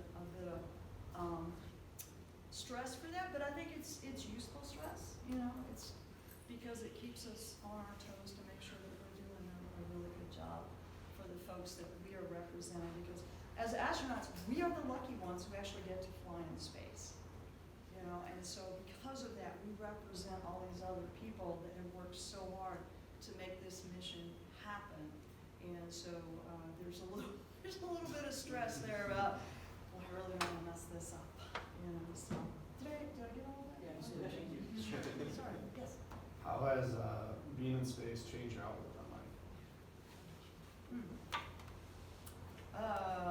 One of these days I'm going to develop a good answer. Okay. Because I know a lot of times, especially the older astronauts have these great, eloquent kind of ways of how they've changed their philosophy and everything. I think it's really given me the perspective of the first thing I mentioned about, what would I, miss about flying in space, because I mentioned the crew. Okay. And the crew, it's not just the crew that flew on board, but it's actually the entire team. The mission control folks, and like I mentioned before, the science folks that have spent decades putting this all together, the folks at the launch sites, the entire NASA and contractor team that makes these things happen. I really can't even think of anything that comes close to the level of teamwork that it takes to make these missions successful. And I think that is the most important commodity that we have, and I think that flying in space, actually doing that, really, really sharpened my focus on that, because I was very fortunate. I flew in the Navy, P3s, before I left full-time active duty, and stayed reserve, but I went to work first at the Kennedy Space Center as a space shuttle engineer. So I was part of the Kennedy Space Center ground processing team. Basically, we had the space shuttles from the time they landed, on the runway. We'd be out there on the runway with them and take them back and do all the processing, turnaround that we needed to do, testing, modification, repairs, whatever we need to do to prepare it for the next launch, all the way through being in a launch control center until the time that the space shuttle would clear the launch pad, at which time we'd turn it over to mission control in Houston. And so I was very familiar with what it took for that team. But then once I became an astronaut, I got the full circle. I got the training team for the astronauts, the mission control. A lot of folks don't realize that mission control is very, very involved in training these crews, because we train together as a team, and it takes this entire team working well together and very clearly understanding the priorities, what's important, safety, mission accomplishment, and that type of thing. And when it all comes together, it is like an orchestra. Sounds like the best team on earth. Exactly. But in space. And off, yeah. Best team in the universe, maybe? Something like that, yes. So if you could get a message to the breadth and depth of humanity, for you personally, what would it be? Boy, let's take care of this planet that we're on. No specifics and no politics there, but go back on some of the photographs and videos that you can see of the International Space Station, are taken from the International Space Station's cupola, and look at that super thin little blue line that's around the edge of the Earth. That's our entire atmosphere. That's what's protecting all of us down here. So it's amazing. It's beautiful, looking at the Earth, but boy, sometimes that atmosphere just looks a little bit fragile and thin to me sometimes. So I think that we'd be wise to try to keep that healthy. Are you aware of a lot of the problems with space debris? And I know that they have to calculate the launch to, I guess, go around the garbage field is what it's called. And are you aware of any solutions to the problem? Yeah, so a good question about space debris.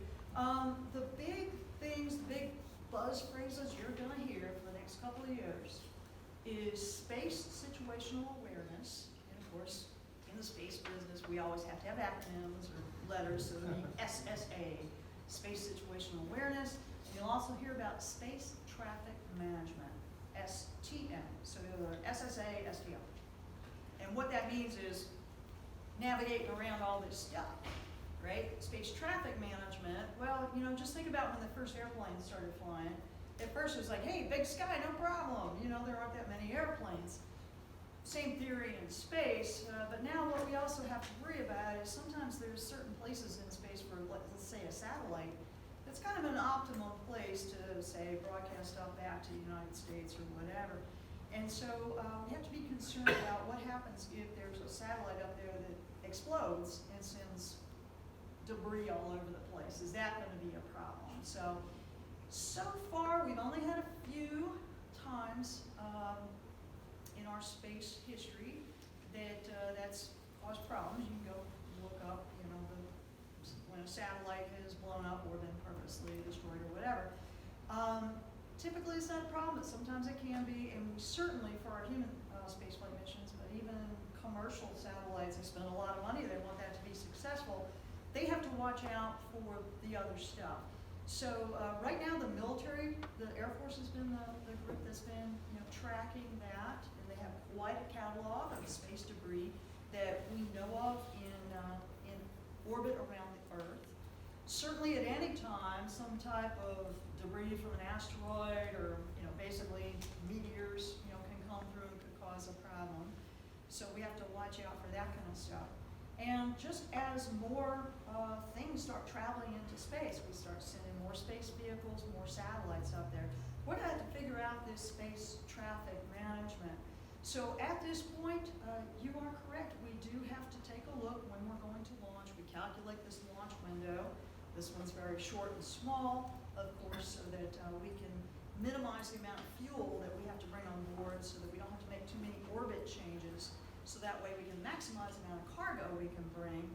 But we do have to take a look and check with that big catalog of all of this debris that's up there to make sure that we're not going through that. It's not quite as bad as you think right now. It sounds terrible because the numbers have been growing somewhat exponentially just because the number of spacecraft have grown exponentially.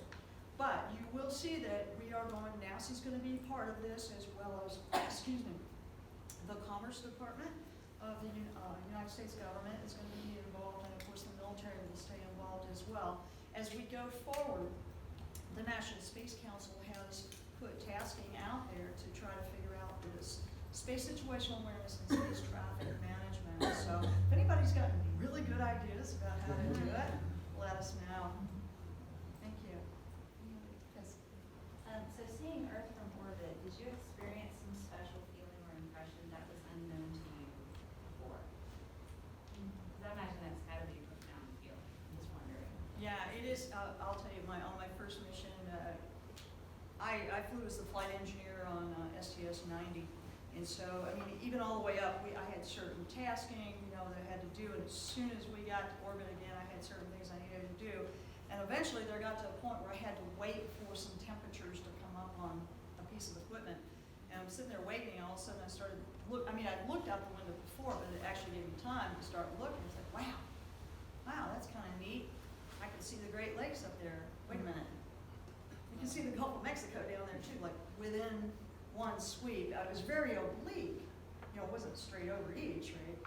Because we're only a couple hundred miles up, but you know, it was very oblique, but I could actually see both at the same time. Because at first I wasn't sure, that can't be, right? And I was like, oh yeah, okay, it is. So that was kind of neat. So that kind of makes you feel a little small.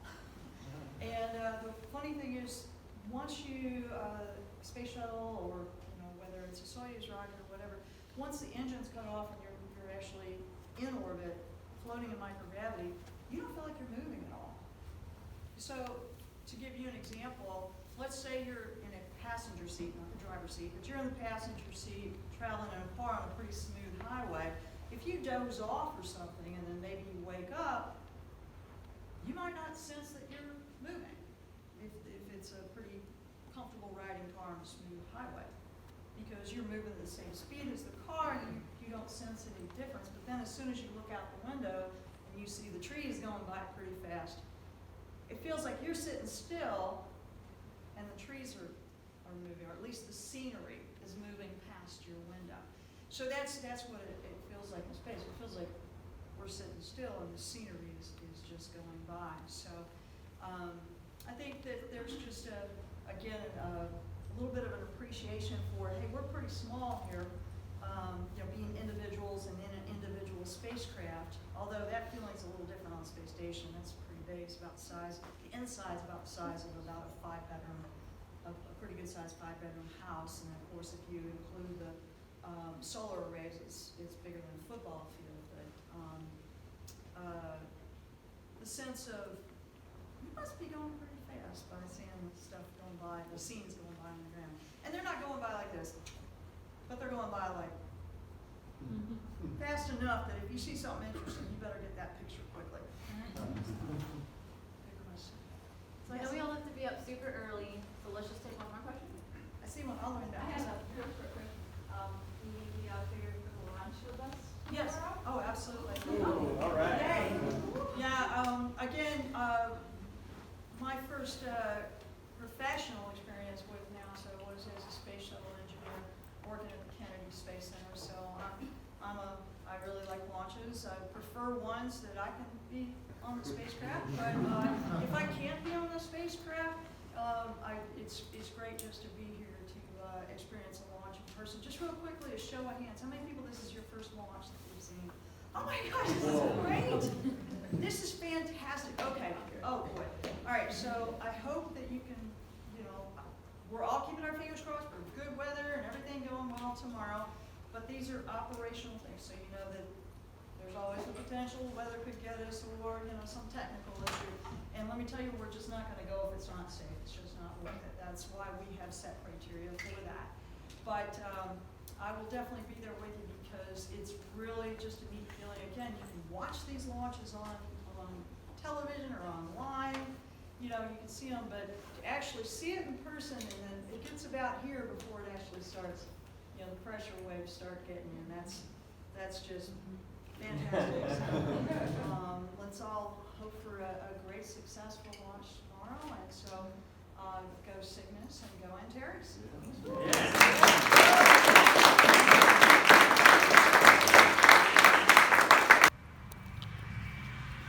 So after that little spiel, I had the opportunity to go and speak directly to Keith Hamilton and Dwayne, some of the operational, directors for a lot of the scientific programs which are launched into orbit. And he clarified that one of the hopeful future possibilities of, growing the plants is that eventually a strain of plant might actually be created which is the most suitable strain or variety to be in microgravity or zero gravity situations. Just like, how the majority of farmers will be familiar with opening up a seed booklet and picking out a type of variety which is most well suited for where they are growing. There literally might be types of plants in a seed booklet in the future that are specifically selectively bred, possibly genetically modified to grow and are, the most suited to function or live, proliferate in a zero or microgravity situation. Also, I did clarify about the actual mixing apparatus, and it is literally just an apparatus which mixes chemical solutions through capillary action. And he actually talked to me quite a bit about this conundrum or dilemma in space because he's a chemist and he worked on the human genome like you heard him say in his speech, but also he's worked quite heavily on, other filtration and separation techniques in regards to separating out chemicals in microgravity situations because, in a laboratory type setting here on Earth, you utilize gravity to separate out your products in a lot of different situations and circumstances. you know, and you're refluxing things and stuff to that extent. Well, you can't necessarily do that in space because the molecules don't behave in the same manner as they would in a laboratory here on Earth. And you can't use the same techniques to separate out, you know, your products and things to that extent. And it's a very kind of diverse problem because things like separating the waste fluids of, you know, sewage materials so that they can be recycled for use in water and other things like that have to be taken in consideration. So they've had to literally develop a totally new form of chemistry, you know, space chemistry, so that they can overcome these specific problems and dilemmas. And I also, after talking to these individuals, got a card from the National Academies of Sciences, Engineering, and Medicine, Joshua Blatt. And he heard me talking about how I write a lot of poetry and I do a lot of short stories, kind of like intermingling sci-fi with actual realistic sciences. And he said that they've actually worked on the Marvel movies, Thor, Black Panther, and a lot of other movies, and they're stationed in DC. And he was like, hey, it sounds like, you know, you do a lot of the stuff that we do kind of professionally in these other settings. So if you're in the DC area, make sure to go and check out some of the museums that we have up there, and also make sure to hit me up. So, you know, came down to the last day here, but I got a couple great and quality contacts, you know, that hold the potential for, I guess, growing not only this channel that I am, I guess, kind of expressing myself on, but then also the amount of what it is that I myself can express, because given these opportunities, I will obviously, you know, become involved in something greater than I am now, giving me the potential to possibly understand, know more, think differently, behave differently, and, you know, hopefully do things better. I don't necessarily want to say better because maybe just a little bit differently than I am now, because I kind of like, you know, the real raw and underground kind of approach that I've taken to all this stuff, and I think that there's a quality and value to that all its own. And so, you know, just kind of reaching for new heights here. Just, I guess that's what everybody's doing, you know, as we're launching up into space. It's kind of like humanity's reaching and grasping for that new height, and I think everybody here is kind of doing that to a certain extent. And I'm gonna stop this little kind of, I guess, rant because I'm being bombarded by horseflies at the moment, and I do not want to get bit by one because I know exactly what that feels like. I've spent enough time out amongst the critters to know that it's not something that I would like to happen. So I will see you all later. So kind of a little bit of the background story before I begin my free verse poetic freeze here. I was approached the first day by a few of the individuals to go out and, you know, have some drinks and have dinner with and ice cream and stuff like that. But for some reason, I just didn't really click that well with the individuals. But I was a part of their Twitter group messaging throughout the entirety of this event. And the second day, so today, I was getting messages about everybody going to lunch and stuff like that, and I was just like, oh, well, you know, even though, like, I didn't feel like I clicked with anybody there, I'm going to go because I feel like it would be rude if I'm getting these messages and I'm aware of this, but I don't go. So I went out there in the parking lot, and, you know, the cars filled up, and I was, like, sitting in my car, and I was, you know, saying, hey, everybody, I have a couple extra seats and stuff like that, but nobody paid attention to me at all. So I was just like, I'm not going to tag along where I'm not wanted. You know, obviously seeing that people had other interests and possibly didn't even want to associate with me. So I'm just kind of thinking to myself, all right, well, I'll just go do my own thing, you know. And I'm kind of glad that I did, because it allowed me to creatively express myself and what I was feeling at this moment.